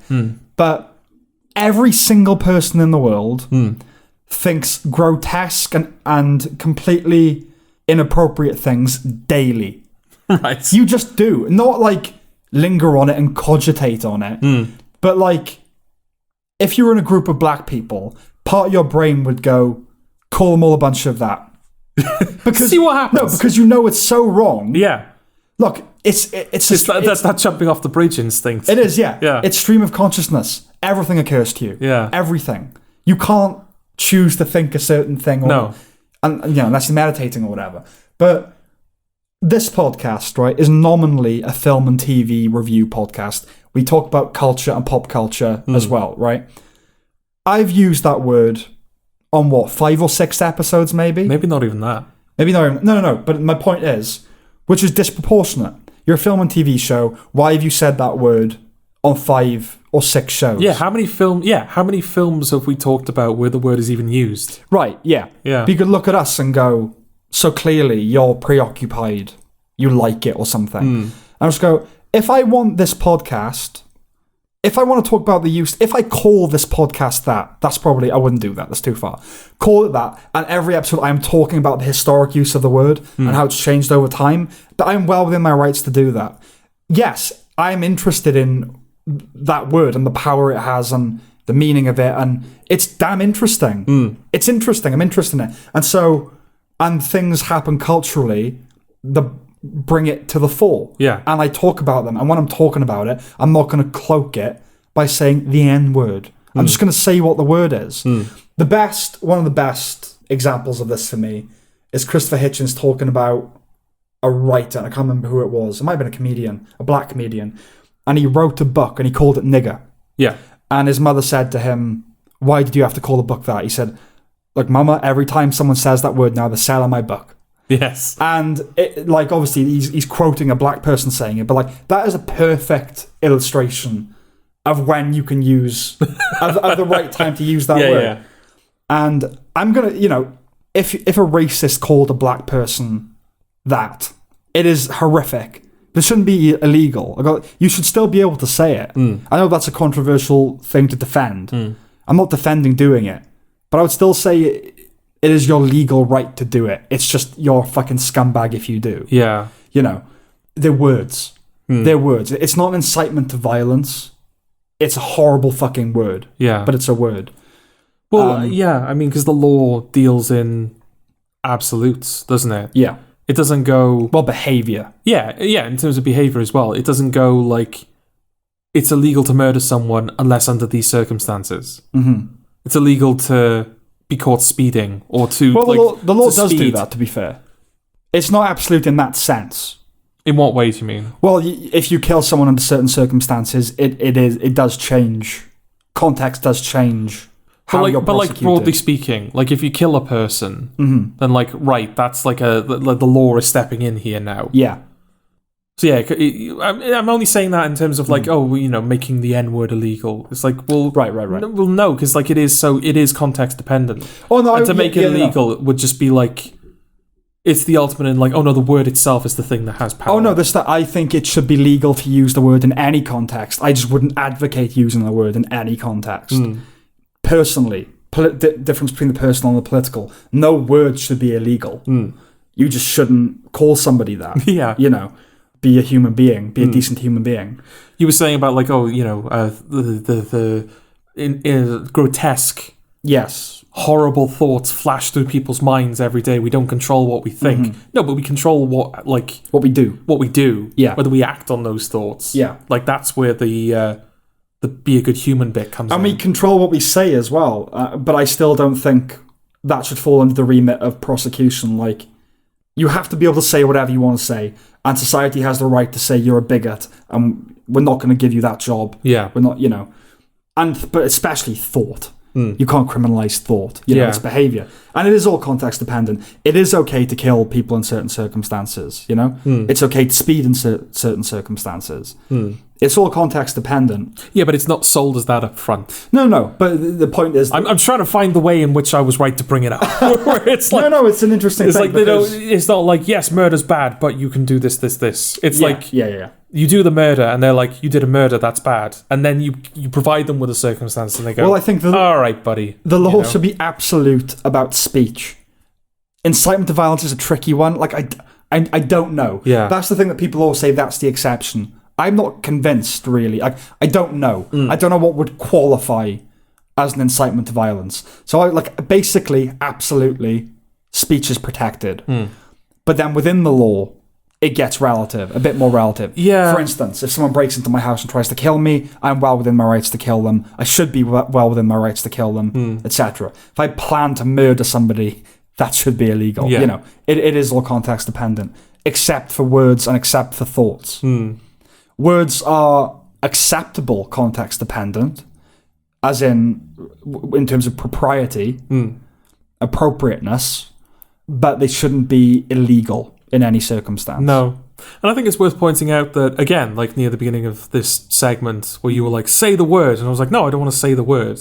Even though I just admitted that, like, in certain contexts, it is okay to say the word. By the way, it wasn't me trying to bully you into saying the word. No, I'm not bringing it up. I'm not bringing it up for that reason. I'm bringing it up because we've gotten to a point where I feel uncomfortable using the word, even though I know it's okay, without making it illegal. Sure. Like, I don't really know what making the word illegal achieves that we aren't already achieving. That's the point. It's already being kind of phased out of language because people are uncomfortable to use it. Right, and that's language doing what it should be doing. Yeah. It evolves. It makes some things okay, some things... Now, it goes too far, it gets things wrong, etc. Yeah. I think our treatment of the word nigger has gone too far. The fact that you can't... It's so toxic you can't say it in any situation is too far. But also, the fact that is true, isn't that illustrative of the great strides that the civil rights movement has made? Yes, yeah. That, like, if you're going to say that word and mean it in a derogatory fashion, you're not going to say it publicly. No. And in a way, that's good and that's bad, because it's good that we've made that much progress, and bad that it kind of pushes those people underground. I'd rather people who wanted to say it did say it publicly. I'd rather my racists be loud and proud. Genuinely, wouldn't you? Oh, right, okay. Actually. I'd rather, if you thought that about black people and you said it, I'd rather know that. I'd rather you said to me, "Don't you fucking hate these?" Yeah. I go, right. Well, we are no longer friends. Do you know what I mean? Like, I don't want to know. I'm not saying it's kind of in every circumstance. But yeah, like, that's the whole point. That's why banning people off Twitter is a bad idea. Is when well, where have they gone? What are they doing now that we're not keeping an eye on them? Wouldn't you rather know what they think? Like Alex Jones. What's Alex Jones up to now? No one's keeping an eye on him. Right, exactly. Yeah. Or Donald Trump. Yeah, exactly. Yeah. What's he cooking up? All of it. You don't know at the moment. Yeah. Shall we segue over to Goldberg? Well, yeah. What's Whoopi Goldberg doing? Well, why is she worthy of time on the Funfiltered podcast? Well, there's not much more to say in terms of the topic, but it raises a question that I want to ask you. So Whoopi Goldberg is on The View, which is like the American version of Loose Women. It's terrible. And it sounds it. It's terrible, but it's The View, right? It's not the facts, as someone said on Bill Maher. But anyway, she said that the Holocaust wasn't about race; it was about power, maybe. No, sorry, it was about man's inhumanity to man. It was white people killing other white people. Y'all kill each other, right? And now that's not true. It's inaccurate. Okay, let you finish what you're saying. Well, the Holocaust, it was about race. Jews, that is an ethnicity. And even if it wasn't, the Nazis considered them Has she confused an inferior race. Has she confused what does she not know what race means? Well, I think because she's black, I think she later said, I think of race in terms of black and white, which is ironic or appropriate. Okay. All right. Okay. So because they're white. Yeah, they're not another race. They're not another race. Yeah. Right. So it wasn't about race. And that's not a racist thing to think. No, it's a racist. I don't think she's racist. I don't think she's anti-Semitic. I think she just said something really fucking stupid and wrong. That's the thing. Well, yes. I don't think it's anti-Semitic. It's anti-Semitic if you genuinely believe that in your heart. She was just like shooting the shit and and just kind of saying what came to her mind. It was wrong. It was totally wrong. Yeah. And it's something worth apologizing for, I think. And she got a 2-week suspension and told by the president of ABC, go reflect on what you've done. And, this grown woman in her 60s, all that sort of thing, condescending. Do you think she should have been suspended for 2 weeks? For saying the Holocaust wasn't about race. It was just about, people being evil, white people being evil to each other. Well, I mean, if that was said about black people... Mm-hmm. If kind of the race element was downplayed or completely erased, something labeled completely something else, I don't think that person would work in television again. Right. So it's like, when you say should she have got suspended, are you asking whether she should have been punished or was her punishment severe enough? I'm asking you whether she should have been punished. Right. Okay. In that way, I think an apology is appropriate, whatever the case. Yeah. But beyond that, should she have faced some... Well, I mean, do we know why she got did she get the suspension because she didn't want to apologise? No, she apologised. She did apologise, okay. Yeah. All right, okay. And then she was punished. She apologised, and that, in tandem with that is, we're giving her a 2-week suspension from The View. Okay. Yeah. I don't know how mutual that was, or, should that have happened? I mean, I guess not, right? Because this is all about, whenever we're talking about being able to use the N-word in context, or whether we talk about, talking about race, and it's we should be able to have these conversations. We should be able to put our opinion forward. Her opinion is someone that I completely don't agree with. But it's her opinion. But it is her opinion, and that's, that is the point of the show. It's an opinion show. Yeah, do you... Is saying that the Holocaust is not about race, is that such a damning, detrimental thing to say that it should be... this goes beyond opinion now. You've done something damaging, therefore you need to be punished. Well, it's a deeply ignorant thing to say. Yeah. And it's a stupid thing to say. Yeah, but is punishing that... Rather than, quote-unquote, educating that party, it's right, okay, that's what... Right, okay, you've said that. Here are the reasons why... I completely disagree with you. Surely that would have been a better response than just, right, you're wrong, you're out of here for a little while now. Well, here's the thing. You're on the bench. Genuinely torn on this one. Yeah. Actually torn, right? Bill Maher, I've just been watching a lot of him. Yeah. He said, I think he got into a spat with Whoopi Goldberg about something at one point. And people are like, oh, it's karma. And he's like, it's not fucking karma. Karma doesn't exist. And he was like, we need to learn to stop hating each other and have a grown-up conversation about things. And he said she shouldn't have been suspended. It's patronising. She's a grown woman. It was her opinion. Yes, it's a stupid opinion, but it's what she thought. She shouldn't have been blah, blah, blah. Basically, totally agree. Ben Shapiro says, I don't believe in cancelling people, but she advocates it all the time. Shouldn't she reap what she sows? No, yeah. See, I see both sides of the discussion, but that's the thing. If I was arguing in favour of her suspension, that is what I would say. That's why. It's not because of the comment. It's because she's done it to other people. But is that fair? I don't know. That's the question. I don't know. If we go, well, by your standards... You'd be cancelled. You would be cancelled. Therefore, we should cancel you. Yeah. Is that a fair thing to do? I don't know. This thing, the high ground is no. The high ground is we don't cancel people. No. We are against cancelling people up to a point. if someone comes out as a foaming anti-Semite. Oh, yeah. You get sacked from the show. Yeah, exactly. But generally speaking, we're not for cancelling people. Even you who are, we won't do it. Yeah. Because we're going to show you that we don't do that shit. Yeah. But then, like, what does she learn from that? It's like, and I'm not, like, retributive justice feels really good. Mm. And that's how a lot of law is organised in that way. It's retributive. Mm. It's like the only way you can condemn someone for doing what they did is if you think they were really to blame and now you're fucking punishing them for it. Mm. That feels good. I don't know whether it's correct. But what do you do with someone who advocates?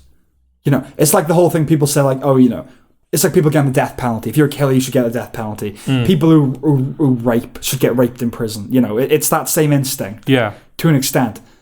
But that she's for it. She's for cancelling people for saying the wrong thing. She said the wrong thing. Shouldn't she be cancelled? I guess. Shouldn't she step down? Yeah. I don't know. I guess you don't do anything. Yeah. And then, you point it out. And then when she comes along and says, this person said this thing about black people, cancel them, get them off the network, you also don't do anything. Right. Yes. Absolutely. Yeah. I suppose the only thing would be to point out, I know it's like showing you how noble I am, but she should be told, listen, you advocate cancelling people. You've committed something, you've said something that, well, in my opinion anyway, is far worse than what a lot of people have said and been cancelled for. And we're not going to do it. Reflect on that. Yeah. If she takes 2 weeks to learn anything, learn that. Yeah. Learn that you get to come back. Learn that you're not gone forever.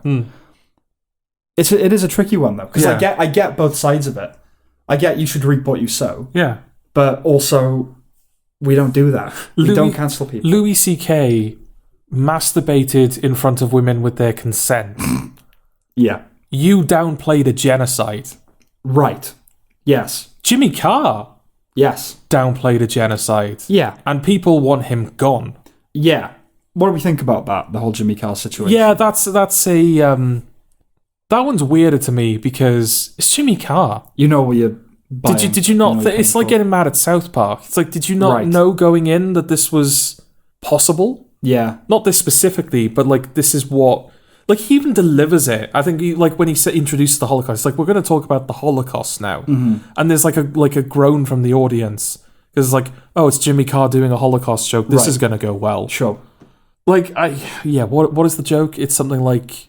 when people talk about the Holocaust, they talk about the 6 million Jewish lives that were killed by the Nazi war machine. Yeah. But no one ever talks about the thousands of gypsies that were killed. Yeah. That's because no one wants to mention the positives. Or something like that. Yeah, and he even kind of lands it because no one wants to talk about the positives. The positives, yeah. Yeah, it's like, here is the joke. Right. It's that delivery. And then, you got like people on Twitter like, as a gypsy myself, I find this horribly offensive. It's nice seeing me a traveller and have a Twitter account. It's... But yeah, like, I mean, on a personal level, like... I don't want to be in a position where I'm defending Jimmy Carr. I don't like Jimmy Carr. I don't like Jimmy Carr. Yeah. I don't even... I'm not trying to be stuffy. I love comedy. I love dark comedy, challenging comedy. I don't know what the joke is. No, like Jimmy Carr's brand of comedy, it just seems to be like leaving a controversial statement in your possession as one would leave like a dog turd on a doorstep. Sure. Yeah. It's just like, there it is, and then he backs away while you react to it. Still a dog turd, though, is the thing. Let's try and be as generous as possible to that joke. What could the satirical intent have been? Because he's a one-liner comedian, right? So there's no context around it. No. Other than just other insulting jokes. Well, like, it's misdirection, right? It's misdirection. Everybody talks about the 6 million Jews that were exterminated during the Holocaust, but nobody talks about the gypsy travelers. And so it seems as though, if you're completely ignorant of what Jimmy Carr is and what he's about, it seems as though he's going, and somehow you've forgotten that you're a comedy show and that there's not going to be any like surprise here. Yes. Yeah. You go, oh, this kind gentleman is shining light on the other communities that were horribly affected by the Holocaust. It's showing him, it's not like, oh yeah, the Jews, but like this is the real tragedy. It's him going like on 9/11, Tower 7 fell too. Other communities were affected by the Holocaust. We focused on the Jews because they were the big one. but we need to think about the other people that were also affected by this horrible, horrible tragedy. And then at the last second, he subverts it by labeling it as a positive. And that's the joke. It's like, I'm shining a light on this other aspect of a tragedy, but it's actually a good thing. Well, Ha ha ha, isn't that good comedy? Yeah, what's it called? The old... switcheroo. The old switcheroo. The joke is its technique rather than the content. Yeah. Content... Which I suppose it has to be if you're a one-line comedian, isn't it? Well, sometimes it can be making a point, or, it's saying something. But yeah, there's no point there. There's nothing... It's not making a point. It's just, you're expecting this, and you got this. Yeah. In a way, the content doesn't even really matter. He just picked a really horrific thing because it's quote-unquote edgy. Now, that's the kind of comedy I don't really like because it is pointless. Like, what the Stuart Lee thing is like the last cliche? Not cliche. Like, the final untapped thing is to do something sincerely and well. And I think for Jimmy Carr, that's not a surprise. No. That's a crap joke. Yeah. It's rubbish. Like, if I went to that, that's the kind of thing I'd expect.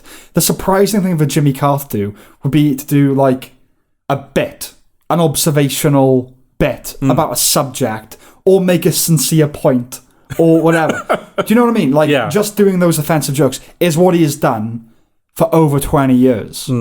It's just, like, 12 DVDs of one-lines that are really pointless. I'm not a fan of Jimmy Carr. No. I didn't like the joke. But yeah, he's Jimmy Carr. You can tell the joke. Yeah. You can tell the joke is fine. I think I know what the joke is. Like, I think I understand where the comedy comes from. Right. And that it is a joke. But yeah, I'm not looking at that going, well, Jimmy Carr just came out as a hater of gypsies. Of course, yeah. Because none of it is sincere. I don't know what Jimmy Carr really thinks about anything. No. I give him the benefit of the doubt that because he made that joke, he doesn't think that. It's ironic.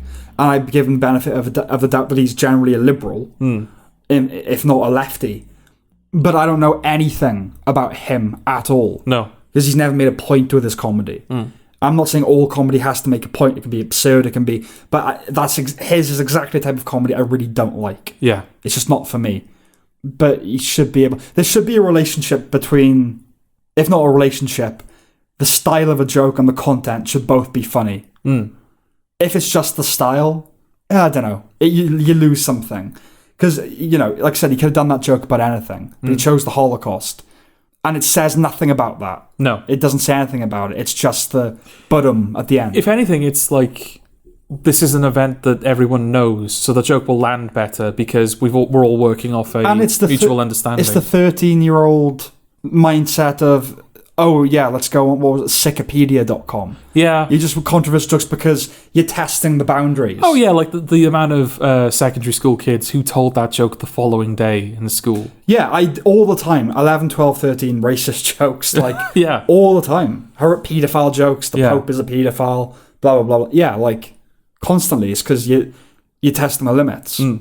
And with your mates, especially, that's what you do. Yeah. Is will they go along with this? These people I trust, how do they react to this thing? Right. Oh, not well. I'll rein that in a bit. Exactly. Oh, they like that. Oh, I'll do that. It's like a kid testing the limits of his parents' patience. It's like, what can I get away with? You do the same thing with your friends. And if they're good friends, they understand that. Sam Harris made the good point about...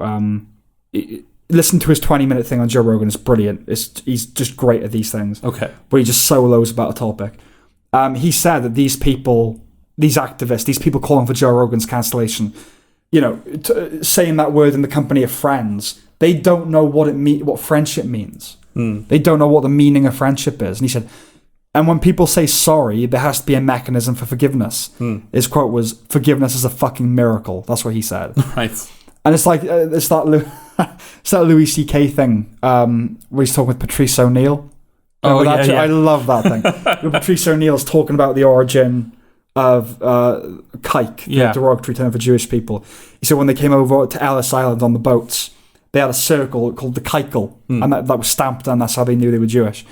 And then Louis C.K. just goes, you know where the word nigger comes from? There's a black guy just being a nigger, and went, hey, look. Like, just because they're friends. Yeah, like, they got it. Exactly, and, it's... Yeah, like you're testing our limits. It's not a funny joke. It's not. I heard the best joke about the Holocaust that I ever heard, because it's got something in it. I think I told it to you the other day. I heard it from Douglas Murray, who'd heard it from someone else. There are two Jewish guys in heaven joking about the Holocaust, and someone comes up to them and says, "How could you be joking about such a horrible thing?" And they turn to him and goes, "Well, I guess you had to be there."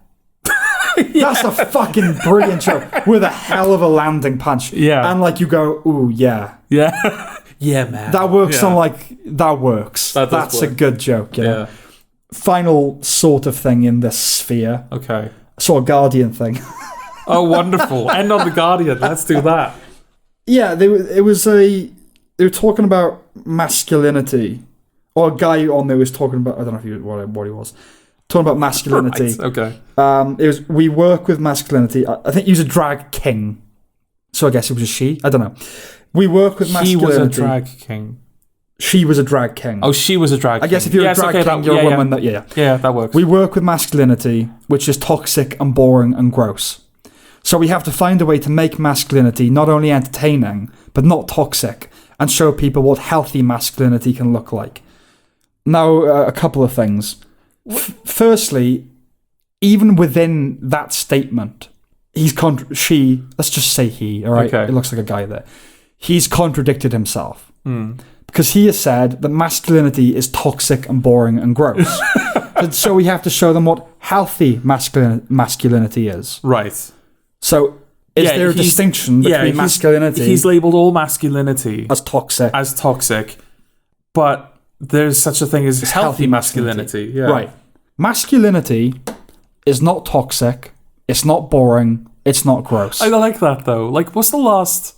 Think of something, like, not toxic in the context it's usually used now. Something to you that's, like, truly toxic. Right. And grotesque and odious and just like, oh. Do you also find it boring? That's interesting, yeah. Yeah. I find it so disgusting, I'm bored by it. Yeah. It's such a weird combination of feeling. It is, yeah. Well, but you get that attitude a lot. Is like, to be straight is boring. It's boring to be straight. Yeah, but it's also I'm so offended. Yeah. But also it's dull. Yeah, I'm bored. Yeah. Yeah. Well, masculinity is not any of those things. I will concede that there is such a thing as toxic masculinity, but that is toxic masculinity. Yeah, we have to specify. Yeah, and then there's healthy, good, normal masculinity. Yeah. It's a neutral value. Which weirdly is not specified. What now? Well, toxic masculinity is a thing. It's like, we have a denomination for that. But we don't have one for healthy. No, it's just used. Masculinity now is toxic masculinity. That's how people... They don't say masculinity anymore. They just say toxic. That's, masculinity is a neutral value. It's like femininity. It's nothing. It's just the thing that there is. And that can be applied healthily or toxically, right? This person, whatever such as they are, fuck is he, wouldn't be able to function if masculinity didn't exist. Never mind just fathers, right? The Guardian wouldn't have a building to work from if there was no such thing as masculinity. Okay, it might be boring. Masculinity gave us civilization. It builds shit, okay? All these artists that we're going to set up a space and we're going to have an extension over here. Who are you hiring to do that? A bunch of feminine blokes? No, they're going to be masculine working class men. Masculinity has a value. Femininity has a value. And there is nothing wrong with being a masculine woman or a feminine man. Nothing at all. I'm not saying that those things have to be prescribed. I am speaking as, generally speaking, someone who is relatively feminine for a man. I don't have a feminine voice. I don't have a feminine manner. I don't conduct myself in a... I don't have a grace about me or anything like that. And I'm bald. I'm not feminine in that way. But... You don't build shit. I pursue creative things, which is a feminine aspect. Yeah, I'm not handy. I'm clumsy. I cry way too easily. I'm sensitive. I'm sensitive to people's needs. I listen, for good and no, as in I'm a good listener. For good in the good ways and bad ways, I am feminine. And I'm sure in some bad ways I'm masculine, and in good ways I'm masculine. I'm not speaking as a macho bloke. No, masculine good. Masculinity, it's neutral, and it's been used for great things. And it's used every day by people who spit at it to make their lives possible. It keeps the lights on, you know? It keeps the water running. Yeah. It fuels your car. When you're driving to your shitty, fucking meaningless, empty protests, that's because there are men working on oil rigs in the middle of the choppy seas, their faces stung by the rain. They fix your car when it breaks down. Go fuck yourself. You evil cunts. Do you know what I mean? Yeah. Do you agree? Well, you're clearly not a fan. No, it's just, I'm sick of I will concede that there is such a thing as toxic masculinity. And that is not being able to talk about your feelings at all. Not being able to cry when you really need to cry. Not being open. Not sharing your vulnerability with people you're close with. Yes, that kind of masculinity is why men drop dead at 50 from tumours and strokes and all the rest of it, right? That's bad. But I think there's a difference between masculinity and, I don't know, macho-ness or machismo. I don't like the goofy blobs of testosterone, as our friend said, that go to the gym and they, bro. I fucking can't stand that. I hate that. It has a value to it. I admire athleticism and all that, and working out, and it annoys me at the same time. I wouldn't want to be a gym rat. I hate those people. But there's nothing wrong with it per se. Yes, goofy macho machismo. We're not down with it. But there is also a problem with an excess of femininity. That's a problem as well. Basically, nothing gets fucking done. Just no shit gets done. It's just, let's be sensitive and talk about feelings all the time, and nothing's concrete. That's the thing, the Peterson thing Peterson always talks about. Masculine's order, feminine's chaos. Just, that's how it's conceptualized. Right. An excess of both is a problem. An excess of order is the Third Reich. An excess of chaos is what was that fucking Chad, that place in Seattle where they set up, Right. Yeah. They both have problems. Can you airdrop us vegan food? Yeah, exactly. Yeah. Pure creation is not good. I speak as a creative person. Yeah. It means that you don't do anything. It's just ideas. You need someone to write it down, concretize it. Yeah. That's why conservatives and liberals need each other. Liberals are the mad ones coming up with all the ideas, and conservatives go, right, we'll build that for you now. We need both. You need the yin and the yang. You need masculinity, you need femininity. Yeah. Yeah, I'm done. You've got that out of your system. I got that out of my system. Cool. It needed to be said. Okay. I don't have to write the article about it now. If you were going to write an article, I would have just let you do that.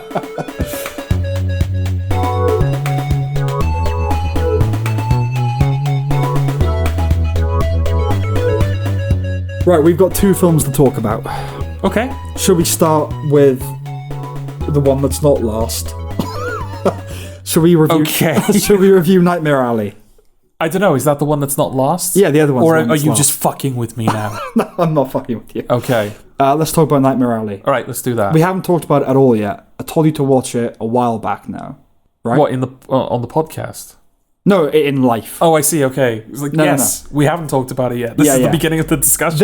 By the time this comes out, it'll have been like a month without a podcast, maybe more. Yeah. We've been busy. Oh, and yeah. It's just been hard to find the time to do it. So it was a while ago that I asked/told you to watch Nightmare Alley. Yes. So we haven't talked about it at all. I don't know what you think about it. I think I have a good idea. Well, would you like to know what I think about it? Tell me, you fucking cunt. I shall. You. Say it.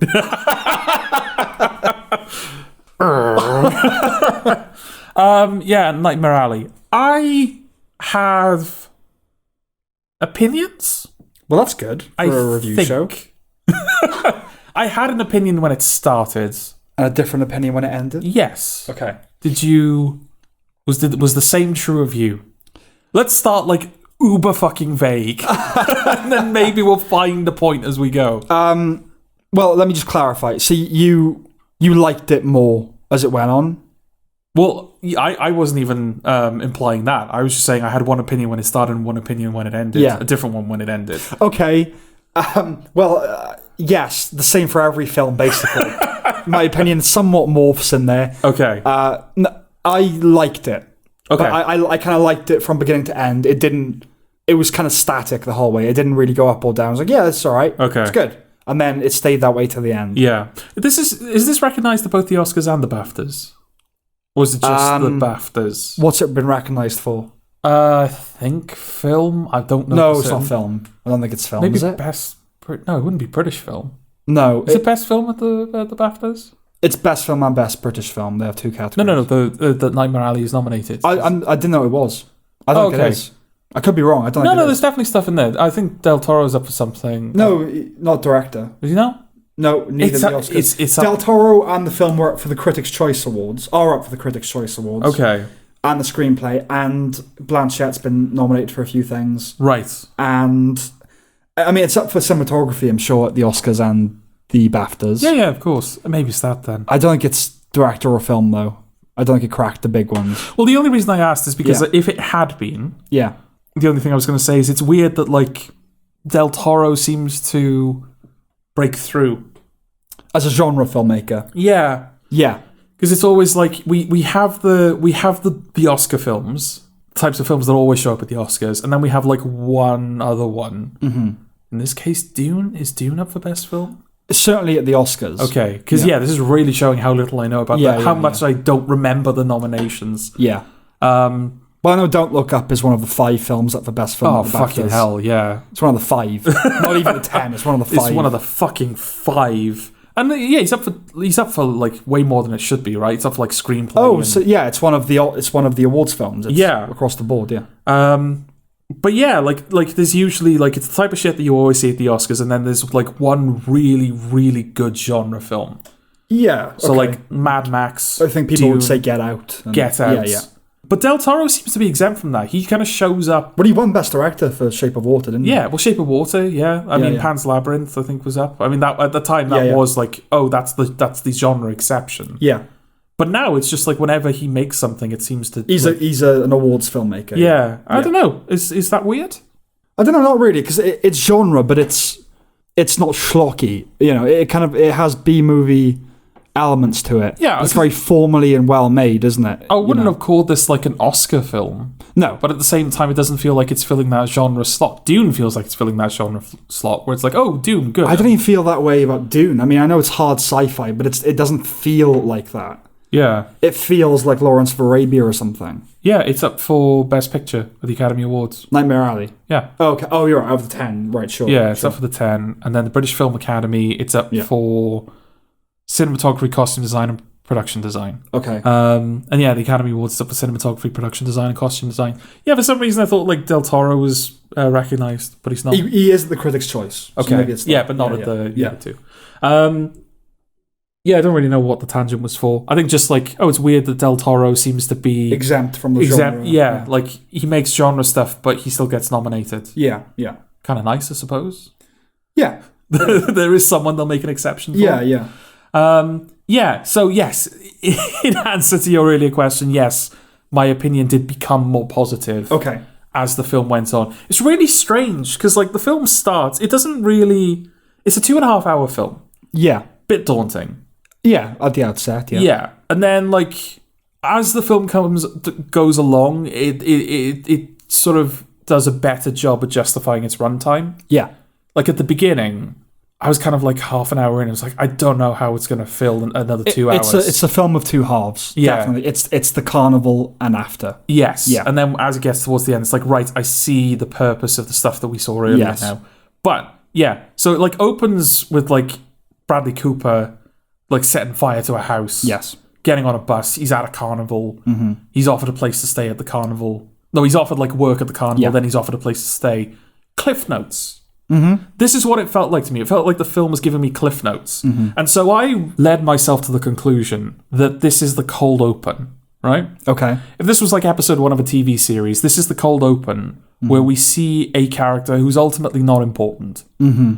They go to the carnival. They get roped into the carnival. They get lulled into a false sense of security by the carnival. and then the carnival kill them. Right. Or Okay. send them to hell, or turn them into an attraction, or whatever it is the carnival does. And then the film is about the carnival. Sure.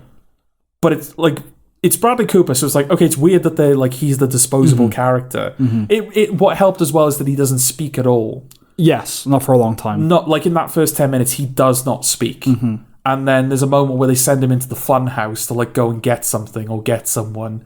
And he finally says something, and I'm like, cinematic language has taught me that now that the character speaks, and he's in a place where, he will perish. But he doesn't perish. No. He starts speaking, and he just becomes the main character. So I was like, I don't know, it was like weirdly not prepared for it, because he goes into the fun house. Yeah.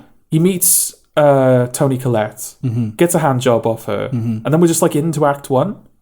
I'm like, oh, okay, right, the film is started now. Yeah, I would agree that the fact he doesn't speak for so long, and then he does. And doesn't stop. It doesn't stop, but he does, and it's not extraordinary. And doesn't. It's like, well, why wasn't he saying anything this whole time? Yeah. I don't think it ever really clears that up. Like, no, because it's like he shares a lot of screen time with Willem Dafoe in the beginning. Yeah. And he never speaks to Willem Dafoe. So I thought, maybe like he just has a weird thing about Willem Dafoe. Like they're going to reveal like a history about with that character. Yeah. It was like, it recontextualizes that. But no, he just starts talking to Willem Dafoe after a while. I guess the idea is he's been watching everybody. He's just been observing silently, you know? He's a con man, essentially, isn't he? And the carnival as well, just like the fact that he does that like work for the carnival, and then it's raining badly, and then Willem Dafoe just kind of like seemingly unmotivated goes, I got a bed over here if you want to sleep here for the night. Yeah. And then he's just like working for them. Yeah. It's like, oh, they're obviously up to something, because they're just handing him all of these things. He's not earning his place. No. But no, he does just sincerely start working for the carnival. Yes. Until he doesn't, yeah. Yeah. He goes off with Rooney Mara. Yeah, and that's when the film started to be like, right, like now that they've left, I sort of see what the film is doing now. I see where it's going. It feels like it has direction. It now feels like a film. Yes. Rather than just like a TV series that they kind of adapted into a film. Well, it is an adaptation, that's the thing. Yeah. Of an earlier noir film, which was itself adapted from a book. I don't know if this is an adaptation of the book, or a remaking of the. If you know what I mean. I see what you're saying. Yeah. It's probably a bit of both. Because all that carnival stuff, I thought it's weird. This isn't a TV show. Well, the problem is as well. There's American Horror Story Freak Show, which has a lot of the same iconography. Yes. And so I was thinking a lot of that as I was watching it. Yeah. I don't have really much to say about the film other than I liked Bradley Cooper in it. Yeah. He was good. I like the cast in general. Thought they were really good. Willem Dafoe as a carny? Fuck yeah. Of course he is. Yeah. Cate Blanchett as a cold therapist, yeah. Yeah. They all... Rich Jenkins doing whatever he's doing. I love Richard Jenkins. Yeah. I just love him in everything. I think Del Toro does as well, doesn't he? Yes, he's puts him in everything. What was the first thing he was in with Del Toro? I don't know. Was it Shape of Water? Or was he in something before that? I'm not sure if he was in something before, but I just get the impression, even if it is only those two. He's a favourite now. Yeah. Yeah, he's locked in. Yeah. Its runtime would suggest a depth that isn't really there. I would say it's relatively shallow.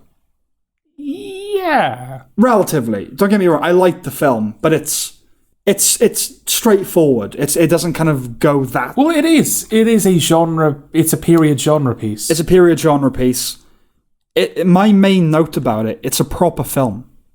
It was just nice to watch a proper film. Yeah. That, you know... Yeah, no bullshit, no... Yeah, old-fashioned filmmaking. It wasn't trying to be current or just be anything that it wasn't. No politics. It was, physical effect, just well-made cinema. Movie. I don't think there's any filmmaker working today that's as good as building a world as Guillermo del Toro. Some people would say Burton, Wes Anderson. Here's the thing, though. Like with Del Toro, Tim Burton and Wes Anderson, they're both building these worlds from scratch, but they are artificial. Yes. They're artifices. Yeah. They're artifices. Del Toro is creating reality from scratch. Yeah. because this film really does feel like, oh, they just popped back to the 1930s to film this. Absolutely. There is not a thread out of place. Yeah. In the whole thing. Weirdly, the thing that I kind of like solidified it for me is when he has that argument with Rooney Mara at the train station, and she runs into the men's bathroom, and she locks herself in the cubicle, and they're having a fight while there are just like men in the bathroom. Yeah.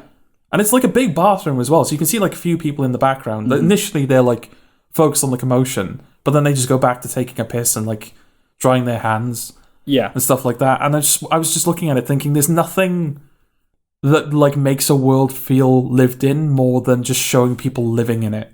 Yeah, it's really clever that, and I don't know if that's something that is in the book, whether it is like this pivotal scene in the book, but if not, it's a really good idea that he had that like really personal, critical fight in this like crowded place. Yeah, because it really places it within a world. Yeah, he's a great world builder. Yeah, and it does just feel like you're going back in time, and he just has a way of writing that it's economical and it's colourful. It's just doing it. Yeah, it's now the next thing, and slightly to its detriment in the beginning, because it did almost feel like Cliff Notes. But when it settles into itself, it really does. Like it doesn't mess you about. No. Yeah, when that climax hits, and obviously like the very end scene where it ties, like he's fallen from grace, and it ties back into the carnival stuff. Well, that's my one criticism. Okay. It's a minor criticism because I like it. Okay. But the ending's predictable. I knew it was going there as soon as it was mentioned in the first act. No, yeah. Yeah. But the fact he's able to do that successfully and organically. Convincingly. And it kind of makes you go, oh, okay, I understand why I've seen everything that I've seen. And I liked the just the final shot of him kind of weeping and laughing maniacally, looking like a hobo. I really liked that. It was predictable. But that's sort of, it's the ending it should have been. So that's one thing. But it's also, it feeds into what I like about the film, which is, it's an old-fashioned film. Like, it's not going to blow your mind. And that's the thing, we're giving it a really good review, which I think it deserves. This isn't a remarkable, amazing film. It's just it's a good one. It's a solid one. It's a solid film. Solid is the word I would use for it. Yes. Yeah. Yeah, I don't know under what circumstances I'd present it to somebody. Right, under which you'd recommend it. Yeah, it's like, look, here's a really good film for its writing, or here's a really good film for its cinematography, or here's a really good film about this thing. Yeah. But I think it's a good one just to have in, like, I fancy watching something. Yeah. And I don't know what, just, like, I want to watch a film. Yeah, and it's like, you like Del Toro? Well, continue then. Yeah. Yeah, this won't disabuse you. Yeah, it's weird. It's like, there were a couple of filmmakers last year where their films, the latest film from them came out, and we were like, oh, it's like, I think it was Sorkin and Anderson. Yeah. Where it was like the generic version of them. Yeah. Yeah, it's their like middle ground. It's also like reductio ad absurdum. Yeah. It's like, what would a pure Wes Anderson film be? Well, The French Dispatch. Yeah. Yeah. But it felt like them on autopilot almost. It's a weird contradiction, even though it's like that is the most Wes Anderson film that ever Wes Andersoned. And it just kind of feels like, oh, it's just another one. See, I would characterize them slightly differently. Like Wes Anderson, I wouldn't call it autopilot. It is the most Wes Anderson film there can be, and therefore, because it doesn't really care about narrative or structure or themes or. Because it's pure Anderson, it loses all the other stuff that would make it great. Yeah. But I wouldn't call it... Being the Ricardos was autopilot. It's like he's not doing his best. He's not trying his hardest here. No. It's just solid, kind of default Sorkin. Yeah. On an average day. Whereas The French Dispatch didn't feel average. It felt like, oh, he's really going all the way here. But because it loses everything else, it stops it from being a great film. Yeah, and it bleeds into the Wes Anderson-ness. Yeah. So it's like, that was just, you think, that was just another Wes Anderson film. Even though it's like the most of those films they've ever been. But with this one, it feels like another Del Toro film, but not in the same way that French Dispatch was just another Wes Anderson film. It's more along of being the Ricardos vibe, I would say. It's not a masterpiece. It's not him as bad. It's not Pan's Labyrinth. No. But it's solid. Yeah. It's better than being the Ricardos, I would say. But it's it's not breaking the mold. It's not gonna blow your mind. It's good. Yeah. And if you like him, you like it. Yeah. But it's just another one to add to the reel. It's not, oh my god, this guy, he's just perfect. It's like, yeah, more Del Toro. Yeah. Also, in my head, every time I think of his name, right? Because Guillermo is William in Spanish. Right. And Del Toro is, I'm assuming, the bull or of the bull. So in my head, whenever I think it's Billy the Bull.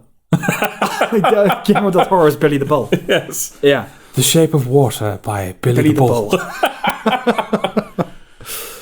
Yeah. Do we have anything more to say about it? Not really, and that shouldn't be taken as a negative. No. It's just because it's all good. Yeah. It's all just good, you know. I think 2.5 hours, even though I'm not saying it's a negative at all, it does justify its running time in the end. But I can see it dissuading people. Yeah, and it could have been 2 hours. 2 hours would have been fine. If you'd really pushed it, yeah, you could have done it. There's a 2-hour version of that film. Because the thing with a longer film is it suggests something. And when it's genre, it better be really good. And it better be deep. Or deeper. I don't think its depth justified its running time. For me personally. Yeah. Like, I know we had the big bust up about Pig. But at least that's a short film, relatively speaking. It's that's like an hour and a half. Yeah. It's not 2.5 hours. No. So... Yeah, no, if you're going to put that much time into something, you would hope that you would come out having experienced... Having plumbed some depth. Yeah. Rather than just going, yeah, that's good. Yeah. Like, I don't want to think that after a 2.5 hour film, you know? I want to think, well, that was vital. You know, that was essential. I needed to see that. I needed to have that in my life. This isn't that, but it's good. And if you like him, you'll like it. I think even if you don't like him, I can't imagine... No, it's very accessible. Yeah, like watching Nightmare Alley, I can't imagine why someone would go, oh, yeah, see, I don't like that Guillermo del Toro. Yeah, it's not like... what's pure Del Toro? It's not Hellboy. Or like... it's not the more fanciful creatures and all. It's more restrained. And it's not Pacific Rim either. It's like The Shape of Water. A period piece... with fantastical kind of elements, but grounded. Yeah. I would say it's kind of a companion piece to The Shape of Water. Okay. Because that was set in the 50s, I think. Yeah. Both have a scene in a bath. They do, yeah. Yeah. Yeah, no, it's good. Yeah. It's good. Give it a go. Okay, yes, I recommend it as well. Okay. Should we do our final film review? Hear me out. Yeah, justify it, please. Explain your damn self. Hear me out. At the time that we were supposed to record this episode, we had nothing. Nothing at all. We had nothing to talk about. Joe Rogan was not... No, that's not true, though. No? That's not true. We had Nightmare Alley. We had another film that we were going to talk about that we'll talk about on another podcast. Okay. There were things. Because you were sending me all these things like, oh, it's this blah blah day. Don't spoil it. No. I'm not gonna say what it is. It's this blah blah day. Let's talk about this vaguely related. No, film. you're spoiling it. How am I spoiling it? Because I was going to explain the contrived circumstances. But they don't know how I reached the thing. But no one's gonna know what date it is or what. No, but now they know it's going to be like a date related thing, and it's dear. Yeah. Right. So Jordan was looking for all these things and sending them to me, and I'm thinking we don't need this.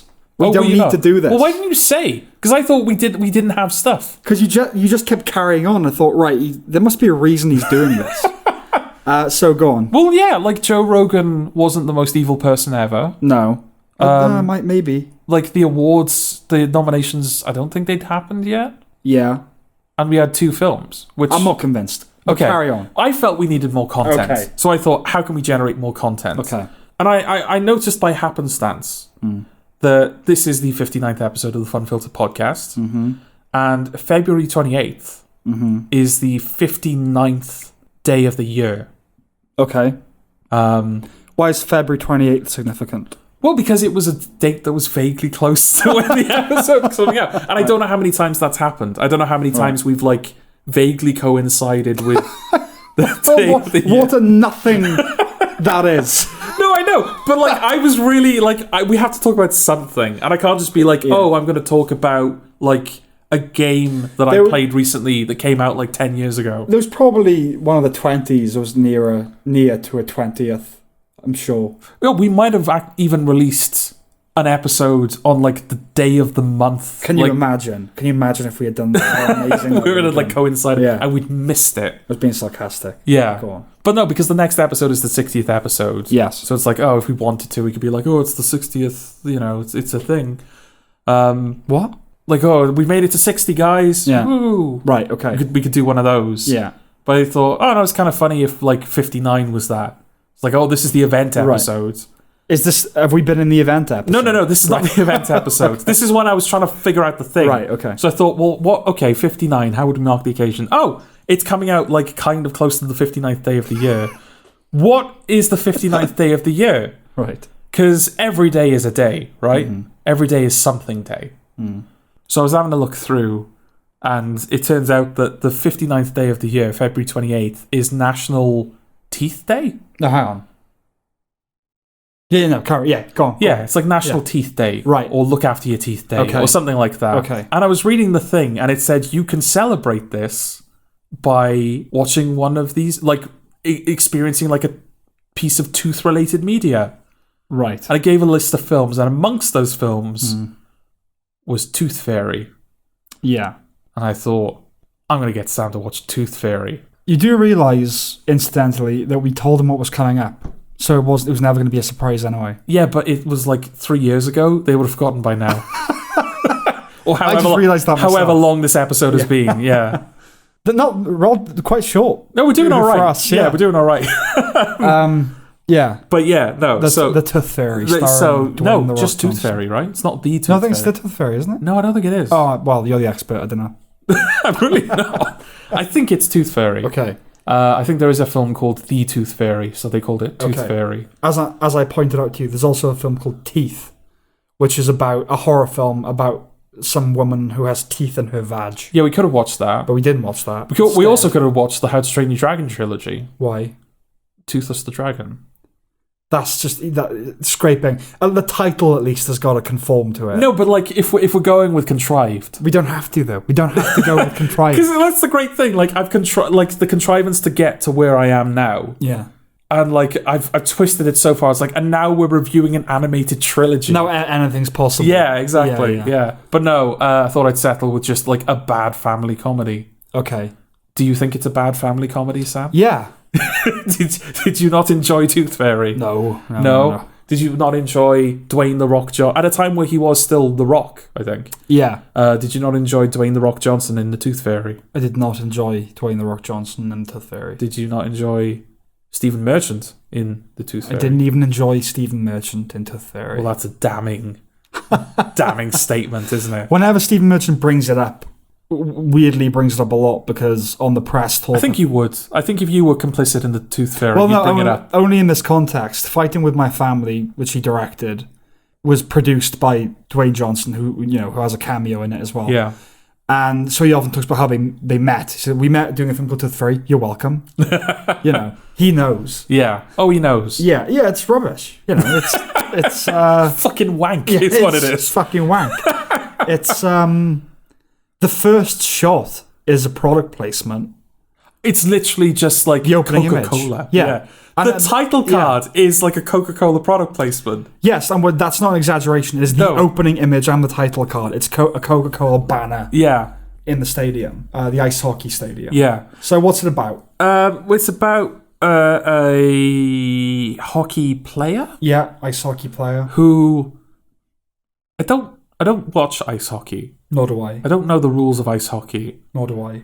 But in the context of the film, it seems like Dwayne The Rock Johnson's only function is to just beat other players up. Well, there's a lot of fighting in ice hockey. There is a lot of brawling. Now, I don't know whether that now means they've adapted to that, and there are players who are commissioned as brawlers just to go out and pugilist somebody. Yeah. I doubt it.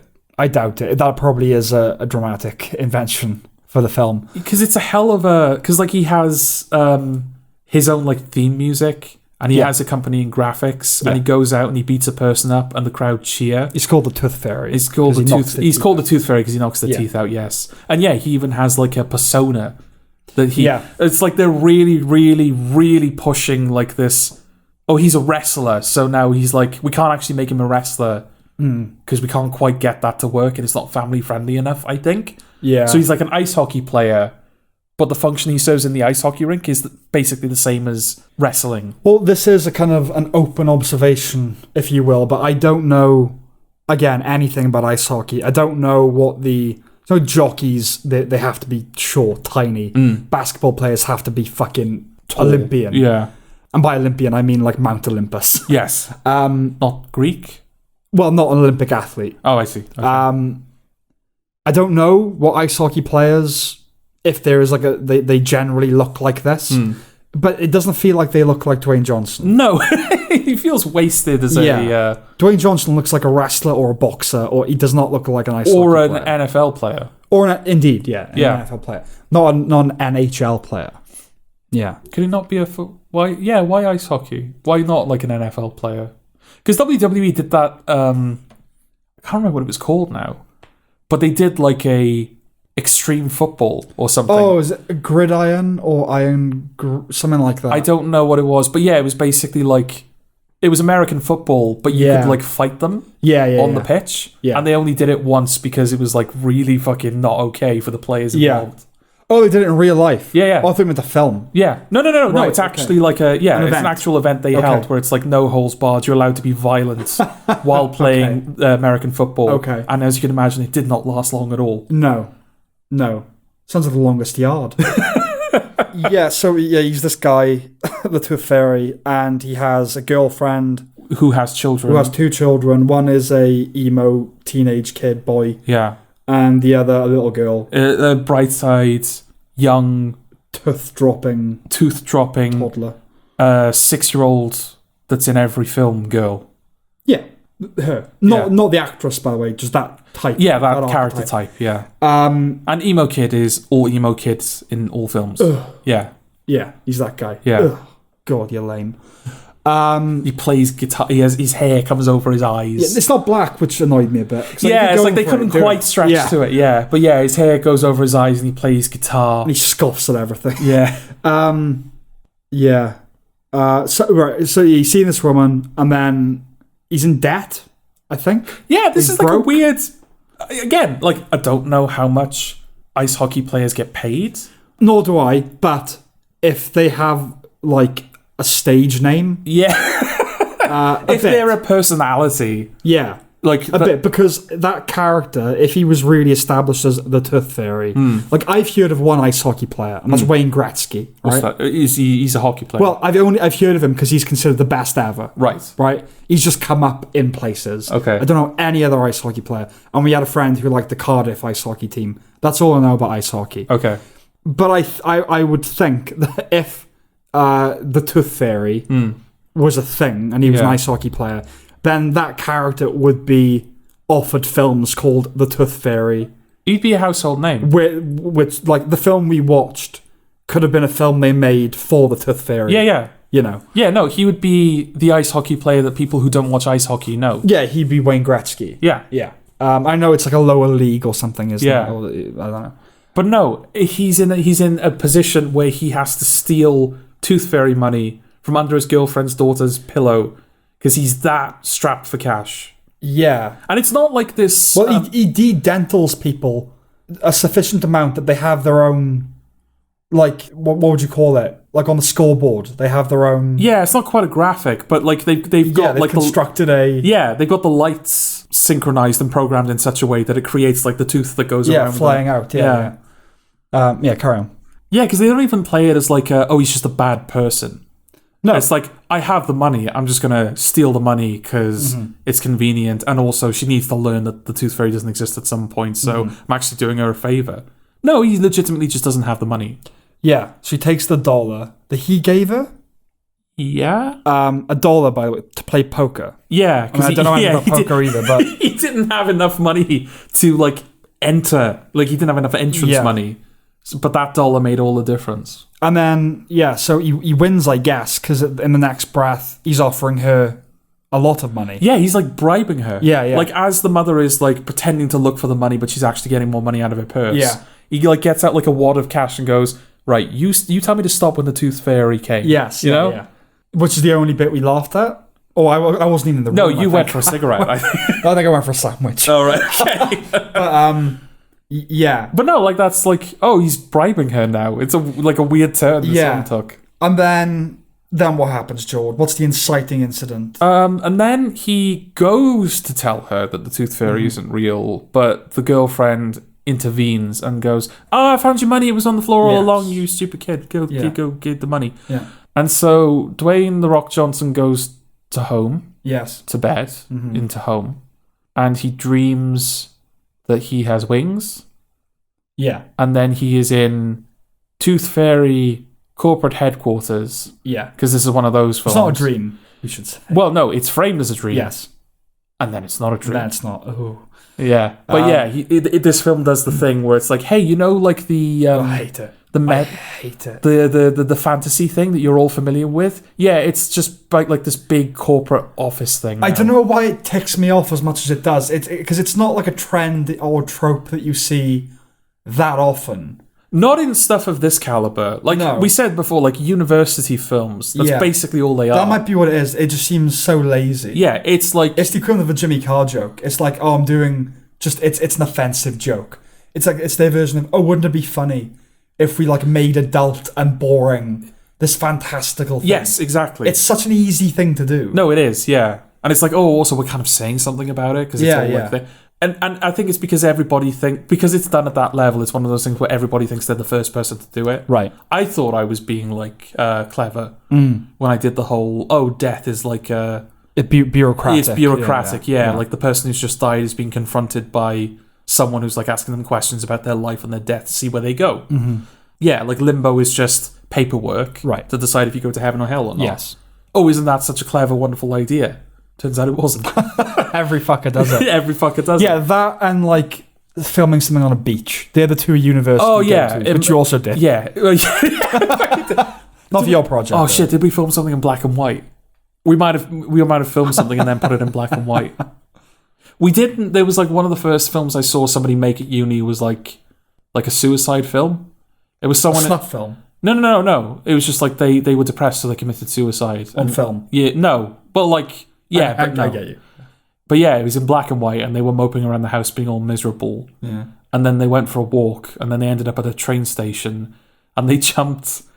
The way they did it was like they stepped to the edge of the platform, and then they jumped onto like an empty train track, and then it hard cut to like a train coming, and like you didn't see it hit the person because the person clearly wasn't there anymore, but it just went past where they jumpted. Right. It was like, oh, this person just killed themselves. Right, okay. It was one of those like, oh, suicide is not okay. How gauche is that though? Like, you're actually showing the suicide. Yeah. Like classier films imply it. Yeah. Like, if you want to be like showing the gritty, like how horrible it is, you show the whole thing, like the noose around the neck. And, yeah. But that is just like, it's so juvenile to do that, isn't it?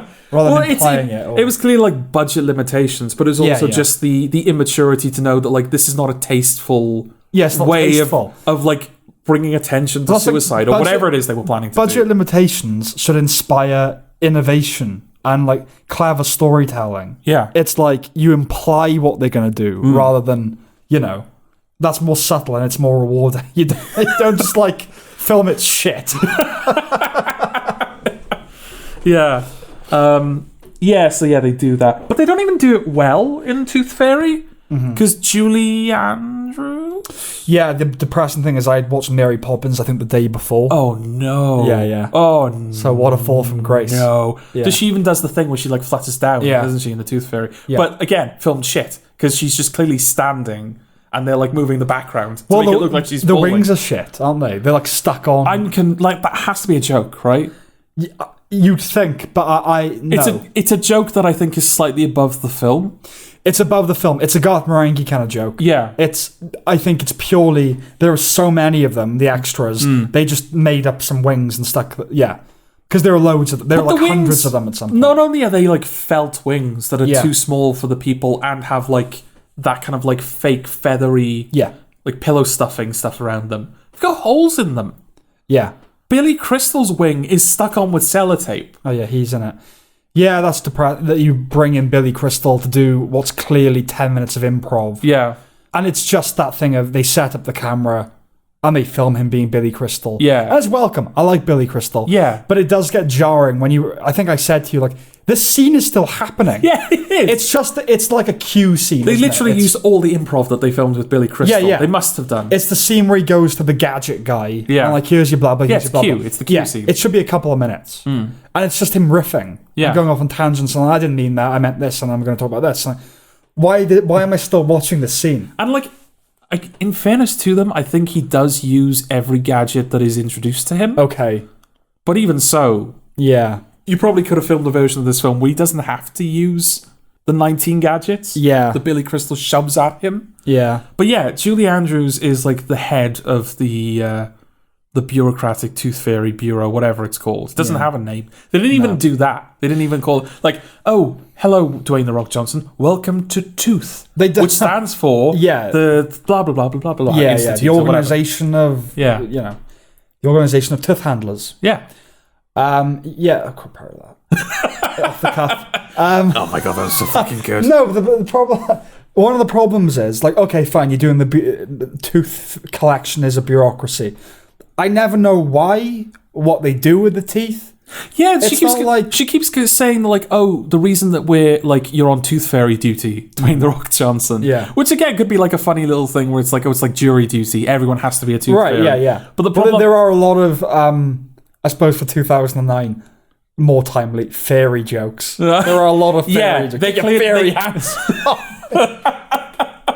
Yeah. Yeah, no, they clearly get a lot of mileage. They get more mileage out of Fairy than they do out of Tooth, which I feel like is not the film that I... That's not what you've signed up for. Yeah, that's not the film I wanted. There are more puns than I wanted, really, Tooth-wise. There are quite a lot, aren't there?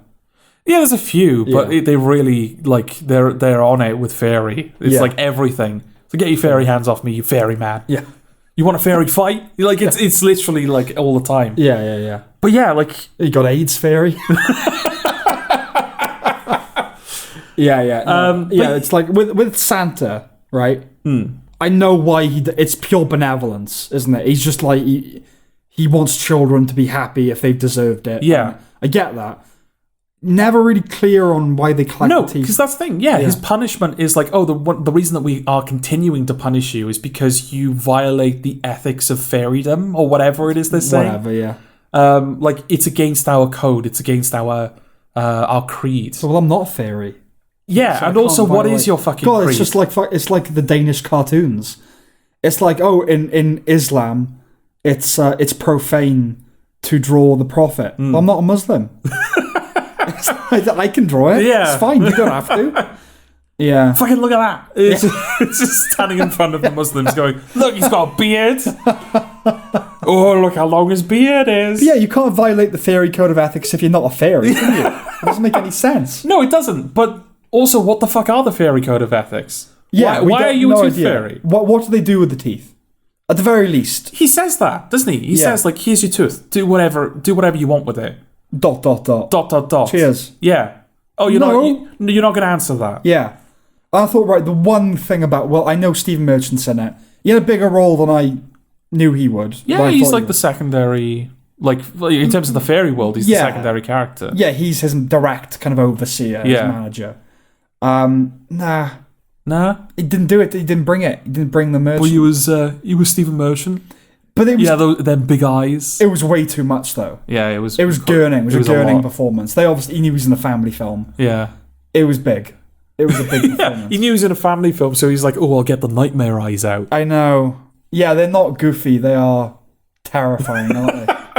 You know. He does the bit, doesn't he, in the Hello Lady stand-up, where he gets the camera. Yeah, and just goes up close to it. Yeah, and it is like something, like a fisheye lens on it. Like if you saw that at the foot of your bed, it's like the last thing you hear before the tearing of cartilage. Yeah. You know? Exactly, yeah. It's a horrifying image. Yeah. Oh, yeah, that'd be great for the kids. Well, you've perfectly cast as that serial killer in 4 Lives. Yeah. He looks like one anyway. No, he looks like a paedophile, doesn't he? He does look like a paedophile. I love Stephen Merchant, but he does look like a paedophile. He's like the eyes are already bulging. He's a ropey looking bloke. Yeah. But no, he didn't, it wasn't enough. It wasn't enough of him, or he wasn't doing enough of his. Like with Wheatley, Portal 2, brilliant, right? Brilliantly scripted. And I'm sure most of it was. But you could tell he was ad-libbing as well. He was throwing in some Merchant Definitely. I really, really don't know. Because they're like his. It's hard to explain his mode of speaking and things that he would say, like on the podcast. Yeah, they're in there. Oh, the cadence of Merchant couldn't be. Not just the cadence, but it's hard without thinking of an example. But the only reason I'm skeptical is because there is demo footage of Portal 2, which had the original voice actor for Wheatley, and the lines are basically identical. Okay, well, I think the delivery is obviously completely different, and it's the delivery that really sells it. But I don't know. He said they let him ad-lib. I'm not sure how much they kept in there. If he said it, then they must have done. Yeah. The only reason I was skeptical is because the only knowledge I have of the original Wheatley, it's basically the same as the final. Like I said, it would be tiny things. I can't remember them off the top of my head, but he was bringing the Merchant thing to it. And there was none of that in this. They were that was his addition to it. I guess it's weird that he was used as a performer rather than as a resource. A talent. It's harder to kind of get that through a major studio. It's harder to filter that stuff through, the more idiosyncratic stuff. But it's like Jim Carrey. Like, if you're hiring Jim Carrey, then it's for him to be Jim Carrey. Yeah. You know. See the Sonic, the other trailers for it. Oh, are there more trailers? I think they're shorter, but there are more, yeah. Okay. For the Super Bowl, bunch of trailers for the Super Bowl. Jordan Peele's new film, Doctor Strange trailer, yada, yada, yada. Oh, I think I saw the Doctor Strange trailer. Yeah. Oh, yeah, fucking Patrick Stewart is in it, isn't he? Oh, is that who it was? Well, as fucking Professor X. Yeah. Brilliant. Oh, it's going to be awful. Let's not go into that. It's going to fucking suck. It's going to be the worst, Yeah. Do you know the worst thing the Doctor Strange film could be is good? Why? Because then I have to, because at the moment, it's everything that I hate about that type of filmmaking. And you'd have to reassess your worldview. Not necessarily. I was okay with being wrong about Infinity War. Because it was good. I didn't think it was going to, I thought it was just going to fall apart. It's there's no way this film is going to hold together. And it did. Yeah. It found a way of, having all of those characters be in that story, and it still had a main character, it still had a strong villain, it was a film. Yeah. Not necessarily a self-contained film, but it was still that's a thing, that's a good thing. But yeah, just this, it's pure not even fan service, it's just everything that we've complained about Marvel, about their appropriation of the past, their kind of canonizing of everything that wasn't back-cannoning. Yeah. The fact that they're bringing back characters that had a definitive ending. The fact that they're making excuses for it as well, where it's this is just another version of the thing. The thing that you still still exists. It's just that we've also made this the definitive version, just so you know. Yes. And there's so fucking much of it. They said that one of the first things they said about, one of the more recent things they said about it anyway, was that the Doctor Strange movie is going to have more Marvel characters in it than any Marvel film before it. As though that means anything. As though that means anything, but also so Endgame is now the value, not the value, the impact of Endgame is lessened with every Marvel film. Well, it just proves what they value, or what they think we value, and also they're not saying, oh, it's the most brilliantly written. No, there are more of the character. There are more people in this than because that's what we're supposed to care about. Is stuff. It's more stuff. The amount of stuff that we're alluding to, stuffer than stuff has ever stuffed in any other stuffy fucking stuff. And when I was saying, I don't know whether I said it in the No Way Home review or afterwards or whatever. But when I was they've done the Andrew Garfield, Tobey Maguire thing now. It's nice that they did it, but they're probably going to put that to bed. No, they're they might be in it. Oh, right, okay. They're probably going to be in it. In fact, they're probably going to be in the next Avengers. They're just Marvel characters now. Yeah. Ultimate Spider-Man, they're just Marvel characters. And also Sony is thinking about putting an Andrew Garfield film in development and also a Tobey Maguire film in development. Let's stop. So we've also got Spider-Man 4 and Amazing Spider-Man 3, and they're in Avengers, and they're in the MCU. So Tooth Fairy. And so this is that's what I mean when I say the worst thing it could be is good, is because I have to I get you. Praise something you have to contend with it. that is fucking disgusting. Yes. Yeah. So Tooth Fairy. Yeah, Tooth Fairy's not very good. It's not good. It's not even a good bureaucracy. Because Dwayne The Rock Johnson has to deliver every individual tooth that he collects to Julie Andrews in person. Personally, yeah. The person, like the boss, the person who runs the company. Yeah, just drops it on her desk. Yeah, can you imagine, like, I don't know, you work at McDonald's, right? And every single transaction that you transact, you have to personally deliver the money to the CEO of McDonald's. Even if they'd done something like that, like to them it's money, or, you know, it fuels something. Do you know what I mean? Like, something. Just something. Where do the teeth go? Where do they go? In a big, like, locker? I don't know. Yeah, it's like, now we have teeth. Why? Yeah. What nefarious plan do you have for my teeth? Yeah, because I think the half... Or they could have just made a joke about it. They could have been like, whatever it is you do for the teeth. Yeah. Oh, yeah, she could have just thrown it. Flippantly tossed it away. Yeah. It's like, oh, yeah, I don't know why we collect the teeth. Yeah. It's like just one of those things you do, you know? Or he could have been like, you know, whatever it is you do with the teeth, and then they go, oh, no, we don't talk about... Like, Soylent Green is people. Yeah. Yeah, no, like... That's the first rule Steve about Merchant, like, pulls him aside and goes, you do not fucking talk about That's the level of the film as well. Like, a Fight Club reference. The first rule of Tooth Fairy Land is we do not ask where the teeth go. Yeah. Yeah, it's... the half-assed gesture that the film makes towards... explaining it's just to preserve the wonder of children that they do take the money, blah blah blah, you know, but it still doesn't explain like this whole administration. It's like, what are you getting out of it? The wonder of kids, whatever. Also doesn't, I know it's for children, I suppose, but it doesn't really address what about parents who put money under their children's pillow. Which he does. He does, and she does. Yeah. So are they culturally appropriating the fairy? Like, are they stopping them from doing their jobs? I don't know. Do you know what I mean? Like, it's like I can see a tooth fairy like another fucking dollar. Take it, and just it has to be their dollar, and they replace it. Like, their fucking my dollar. Or like, because that'd be fun, right? If Julie Andrews is like, it used to be the case where we would take the money from under the child, like take the tooth, put the money under the child's pillow. But since nobody believes in us anymore, now we have to take the teeth off the parents. Right. So like, it's actually like it's like a little subversion where he's actually like sneaking into the parents' room and like getting it out the bin or something. Or a rogue tooth fairy. Yeah. That is kind of, you can make him a sympathetic, like a Cobra or a Killmonger.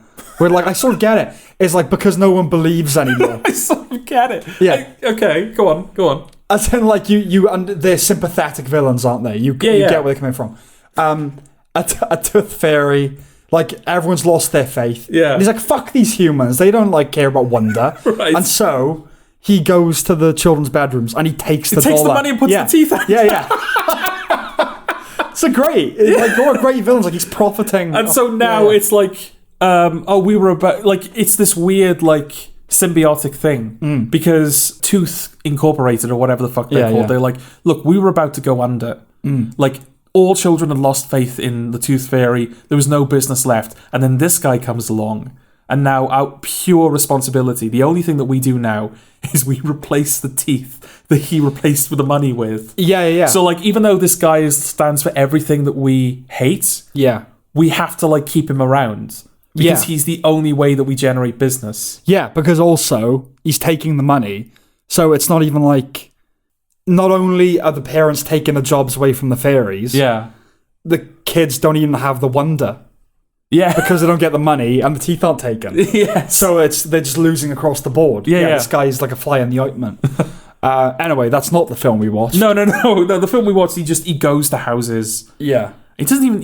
he, like, tries to be a tooth fairy. Doesn't do it very well. He's like a grapple hook, isn't he? Right? Is he? Oh, maybe I'm misremembering it. Because he can't fly. That's the whole thing they're building up to. Well, no, he misuses the gadgets. Or, like, he uses the gadgets in the manner that they're intended, but it's a dangerous experience for him. So then he misuses the gadgets. Like, he throws the forgetful powder in people's faces. Yes, whenever he feels like it. And they just forget who they are. Which is like a haunting repercussion, but the film never touches on. Some colloquially known as Cosby dust. Oh, God, I think it is a black family as well. Is it? Yeah. Okay. Where it's like, these, like, husband and wife that'll have clearly been married for 50 years. They're like, who are you? Where am I? And the film just goes, oh, isn't that funny? Savills flower, as they call it. Yeah. Oh, and then fucking Seth MacFarlane shows up. Oh yeah, and a weird little cameo. And he's like, hey, buddy, you want to fucking...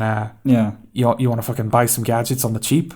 Yeah. And he's like, no, I've already got gadgets. And they're like, they want you to fail, right? They want you to fucking fail. He doesn't swear, but you know, he says he didn't want you to fail. And this convinces him to buy the black market gadgets. Yeah. Actually buy them as well. Like this puts this like drives a knife into the heart of Tether currency theory, because he pays Seth MacFarlane actual real world money. Yeah. Legal tender in Fairyland. Yeah. Well, okay. So and then later on in the film, he's like, "Oh, I'm going to do it my way," and he just puts on like hockey gear. Yeah, and which doesn't help at all. No, it's just fusing the two worlds that we know. Yeah, it's because like the guitar comes in, he's like, "I'm the Tooth Fairy." It's like, oh, now he's doing it his way. Well, again, but what's he doing? Like, what's different? You didn't change his strategy. Back to Stuart Lee. It's like that. I'll say the phrase "carpet remnant world," and then I'll repeat that about 10 minutes before the end, and that will give the illusion of structure. Yeah, it's like it's supposed to feel meaningful that he's wearing the hockey thing. Like, yeah, he's now empowered and he's now synthesized. Like what's the word I'm looking for? We're not going to do that again. There's a word I'm looking for that's appropriate. Okay, he's become the one. Yeah, put it all together. And no, it's just doing what he did anyway, but wearing hockey pads. Yeah, I don't wear hockey pads. And they have that moment near the end of the film anyway, where he kind of like, it's not specifically that moment, but he's at a hockey game. Actualized. Go on. Actualized. Yeah. Okay. But yeah, he's at a hockey game, and he doesn't hide the fact that he's an actual Tooth Fairy. No, that's the big kind of third act thing. Well, okay, so what are the other little arcs? The kid who doesn't like him, and then they get along, and then the kid plays guitar, but he's too nervous to play it at the show. Yeah. At the rock show. And so then Dwayne Johnson's like, no, you should, playing drums for some reason. Yeah. Yeah, he's like, I'll help you practice. So he plays drums with the kid. Kid also has a drum set. Kid also has a drum set. But he doesn't play drums at the talent show? No. The kid isn't going to go because Dwayne Johnson... Well, that's the big arc, isn't it? That he's not for dreaming. Doesn't believe in dreaming. No, dreaming gets you nowhere. It disappoints you. So you should set your bar low, your standards low, and you'll meet them. Yeah. And then he says to the kid, look, it's not going to happen. You're not going to be a famous musician. Yeah.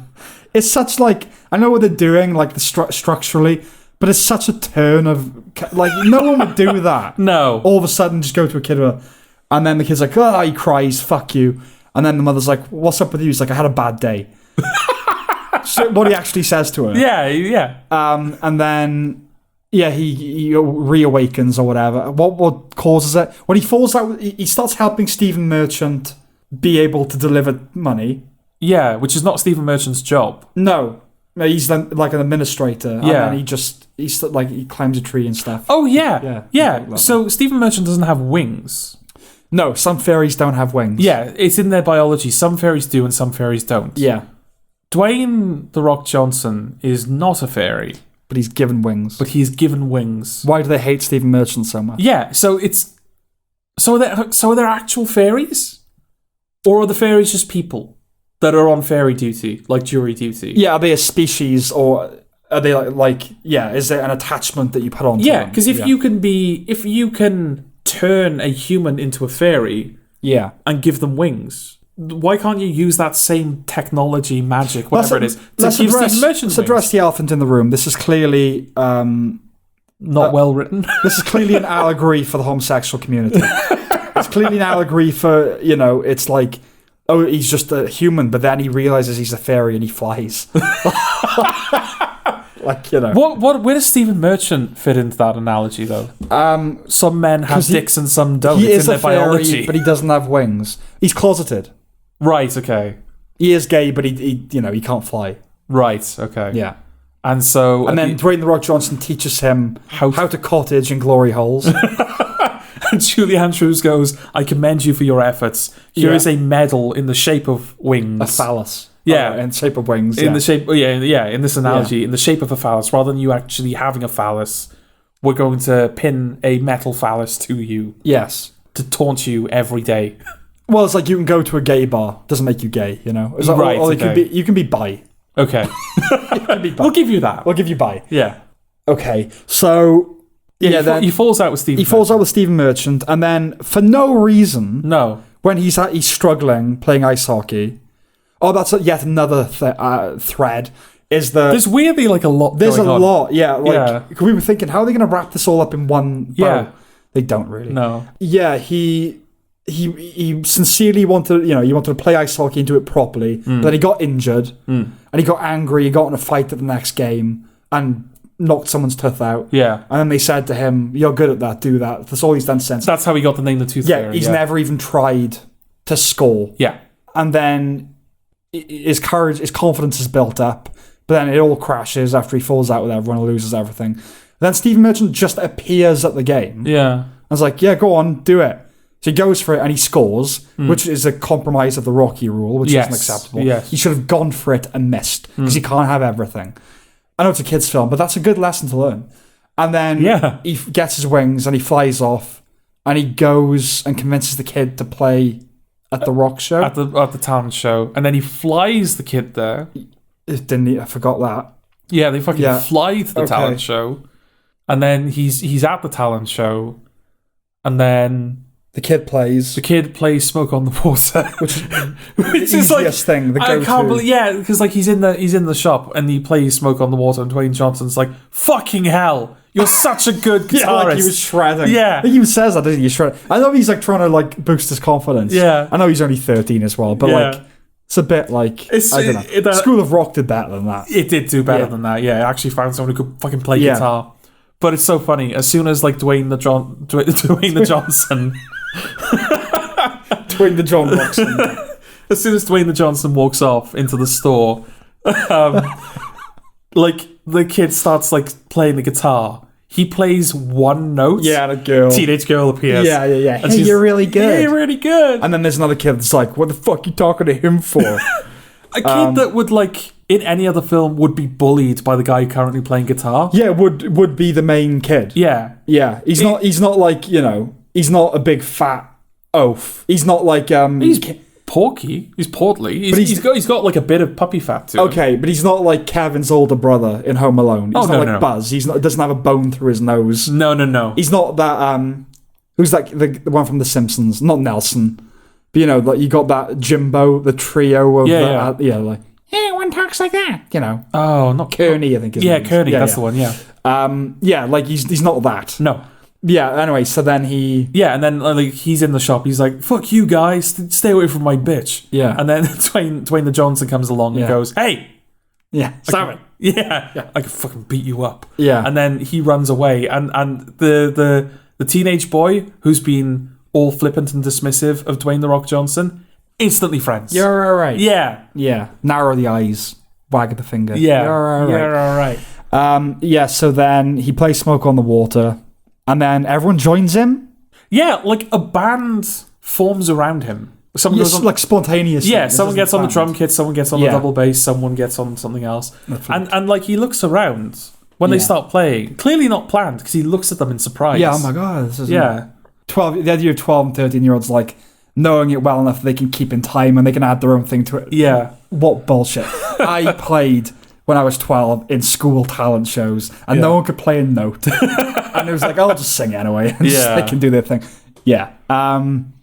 So, and then he proposes to his girlfriend, and she's like, what? And he's he's like, joking. hey, we should get married. Yeah. Well, because what's the thing she says to him? It's a payoff to an earlier... Oh, yeah, because he says, what if we got married? Yeah. Earlier in the film, she says to him, you never say what if. Yeah. And then she goes, what? And he goes, I just said what if. Ha ha ha ha. She's like, fuck you, you can't. And that's the end, isn't it? Yeah. Yeah. And then Julie Andrews is like, so you're going to forget everything now? Oh, yeah. Yeah. I asked you this during the film. I'm going to ask it to you again. See if you have an answer this time. Is Dwayne the Johnson like a famous hockey player? Well, we talked about this. Like, we don't know how famous you can get being an ice hockey player. But yes, obviously based reasonably. on what is depicted in the film, does it look like amateur ice hockey or like B-tier ice hockey, or does it look like the big league? I think it's probably like the equivalent of Division 1. Okay. So the Premiership, the Championship, Premier League, Champions League, don't know. Something. Then like Division 1, Division 2. Okay. He's probably in like the third division. Right. You know? Okay. Yeah. So like a known, like people would still watch it. He would be known. If not the team, or that he would be known. Yeah. But people would still watch it. Right? It's not it's not the type of ice hockey where it's like... Oh, yeah. People would... That would go viral. There was YouTube in 2009. Yeah. There would be footage of him. No, yeah, well, this is what I was going to say. Like, let's just pretend, for example, that no one is going to record this on their mobile phones. Yeah.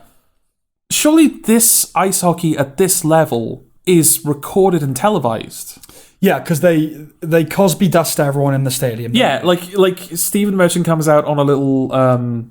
not Zumba, what they called? Zamboni. Comes out with like a Gatling gun on it. Yeah, with dust. Yeah, everyone just stands still.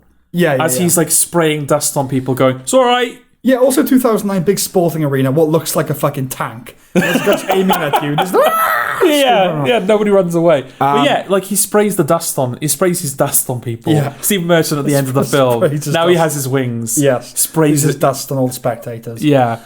But it doesn't erase... It doesn't escape the stadium. Yeah. Well, that would have been like a good Watchmen style ending, wouldn't it? Is that like the film resolves, everyone's forgotten, and then one of them goes home and just opens their phone, sees a video, like, did I record that? Bug-eyed, smash the credits. Yeah. Like, that would have been a good ending. Breaking news, Dwayne the Johnson is the Tooth Fairy. Well, like, you don't go that far, but just the suggestion that, like, it's going to go... Yeah. It's going to go... It's like the ending of Rise of the Planet of the Apes, where his nose is bleeding, and then you see that he's, like, going to fly internationally. Well, it's like the ending of Watchmen, where, like, it's like, just, I don't know, get something from the junk pile. And then it pans over to Rorschach's journal. It's like, October 1st, 1985. Yeah. A comedian died. Like, the world's now going to know. Which they never capitalized on. That's the one thing I don't like about... there's many things I don't like about Watchmen, the limited series. But the implication of the ending of the graphic novel is all of it was in vain because they're going to publish his journals. Yes. And that is a factor in the show, but it's like it was only believed by right-wing conspiracy nuts. And it's like, no, the ending of Watchmen, it throws it all into question. It's like, ooh, will that fuck the whole thing up? Yeah. If they know it was planned. Anyway, separate point. Yeah, it's not good. No, it's not good. Tooth Fairy's not good. Yeah. The dust should have... These kids deserve a better class of family movie. Are you going to give it to them? And I'm going to give it to them. You're going to give it to them? Yeah. I don't know what yet. I've got nothing on the pipeline that's vaguely suitable. But yeah. Oh, and also Dwayne the Johnson gets dusted at the end of the film as well. Yes. Julie Andrews goes, well, you can't remember that you were a tooth fairy, so we're going to dust you now. Yeah. Surely he would unlearn everything. He's learned. Yeah. Because the whole point is that this experience has changed him. So if he doesn't remember the experience, he's going to be the same fucking person. Yeah, after he's been rehypnoled. Like, wouldn't it be great if the ending was we pan out of the domestic scene, laughing with the kids, playing in the backyard or whatever, and then the kid smashes a potted plant. And Dwayne Johnson's like, what the fuck? And the wife goes, whoa, what? He's like, I had a bad day, okay? And like, oh my god, he's unlearned everything that the film taught him. That'd be a great ending. Just a nihilistic, bleak ending of the film. You know? Yeah. I think that's everything there is to say about it, right? So you did not enjoy Tooth Fairy? Did not enjoy it, no. Is there anything to say about, like, the film itself? About, like, how it's made? Not really. I mean, it's middle of the road, factory churned, family comedy. I think I was like looking up like the cinematographer and the editor and the director while we were watching. Right. I just wonder if they've done like anything. Yeah. And I don't think they have. I don't know who any of them are, to be fair. So I don't know who the director is or... No, exactly. Yeah, and I don't think... It's not a film where you need to, is it? You don't care about who the filmmakers are with something like that. No. Yeah. But no, just like watching it, it's like this just it's got that like horrible flat lighting where everything is just white. Yeah, it's a normal Hollywood family movie. That's what passes for normal Hollywood. It's different now. It's not like that now. There's a higher quality of filmmaking, but also they've all got to be black. Yeah, the Teeth Fairy would be... like the Candyman. Well, like at least you can be nostalgic for that element of it. There's none of that in it. It is just a A good old-fashioned bad film. Yeah. That's bad because of its quality, not because of its politics. With a minority lead who's there because people liked him rather than because he was a wrestler. Yeah. Because he was a wrestler, yeah. Yeah. Yeah, that wrestling charisma completely absent from Tooth Fairy. I was really waiting for the moment where he knocks his tooth out and does the Rock eyebrow raise. Yeah, none of that. Nothing like that. Which, like, okay. He's trying to kind of... Yeah, like he's trying to differentiate him as a wrestler from him as an actor, which has worked. Like, now that we know... Now it has, yeah. It's worked. He is a different person. He is no longer Dwayne The Rock Johnson. He is just Dwayne Johnson. Indeed. But, yeah, no, the people's eyebrow, no... Is that what it was called? Yeah, the people's eyebrow. Yeah. No, none of that. No, like, showmanship. Yeah.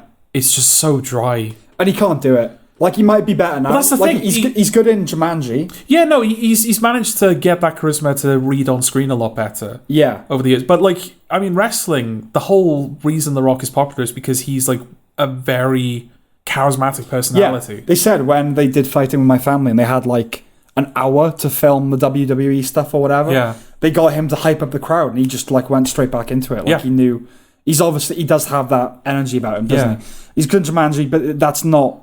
He hasn't cracked it yet here. It's just awkward and stilted. And it does another thing that I hate with any film, really.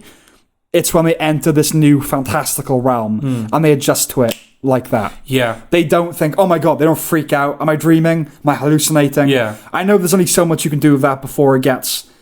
Even though realistically that would be the case, it would get tiresome watching it constantly. Yeah. I know it's a family film, so he's got to get used to it sharpish. Yeah. But still, a bit of, I'm sleeping, I'm dreaming, or freaking out, or rather than just like, he's quipping with Stephen Merchant. That's the thing, there is a bit of that. There is a little bit of that. A little bit, but he's instantly making jokes, and you're like, you've really adjusted to this. No, he does. He does adjust quickly. Yeah. There is a little bit of that. I'll give it some credit. But within like a minute or two, he's going him and Stephen Merchant, he's like, oh, you want to fucking fight me, you fairy? Yeah, and get your fairy hands off me. He's like, well, you're rolling with this much better than I would.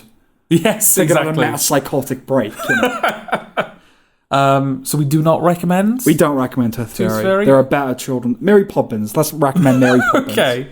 Oh, so the contrivance failed us. Did it? That got me to the point where I'm like, let's watch Tooth Fairy. Did we think it was going to be good? I don't know. I wasn't expecting it to be good. I wasn't expecting it to be like, oh, upon reassessment, it's a hidden gem. No. A neglected treasure of cinema we all history. just wrote it off because The Rock wasn't The Rock yet. Yeah. But if you go back, it's actually like... Oh, no, I mean, giving credit for that, it was pretty much exactly what I expected it to be. Yeah. It wasn't any worse or better. I guess I just hoped it wouldn't be as just utterly bland and boring. Yeah, it would have been nice if it was worse. Yeah. More to kind of laugh at or... Yeah. But no. But that's the thing, with films like this, well, at least it's got Stephen Merchant, but he's not even doing the Stephen Merchant thing, really. Yeah. Other than looking like a freak. Should we leave it there? Yeah. Leave it on that note. Yeah. So we recommend Nightmare Alley.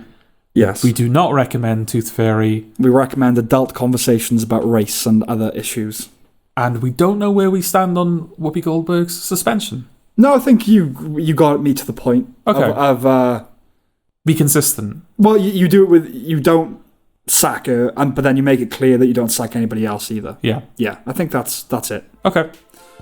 So there you go. Something was that we learned things. Today I learned. And we'll leave it there. Okay. All right then. So we will see you next time. Okay. Bye. Bye-bye.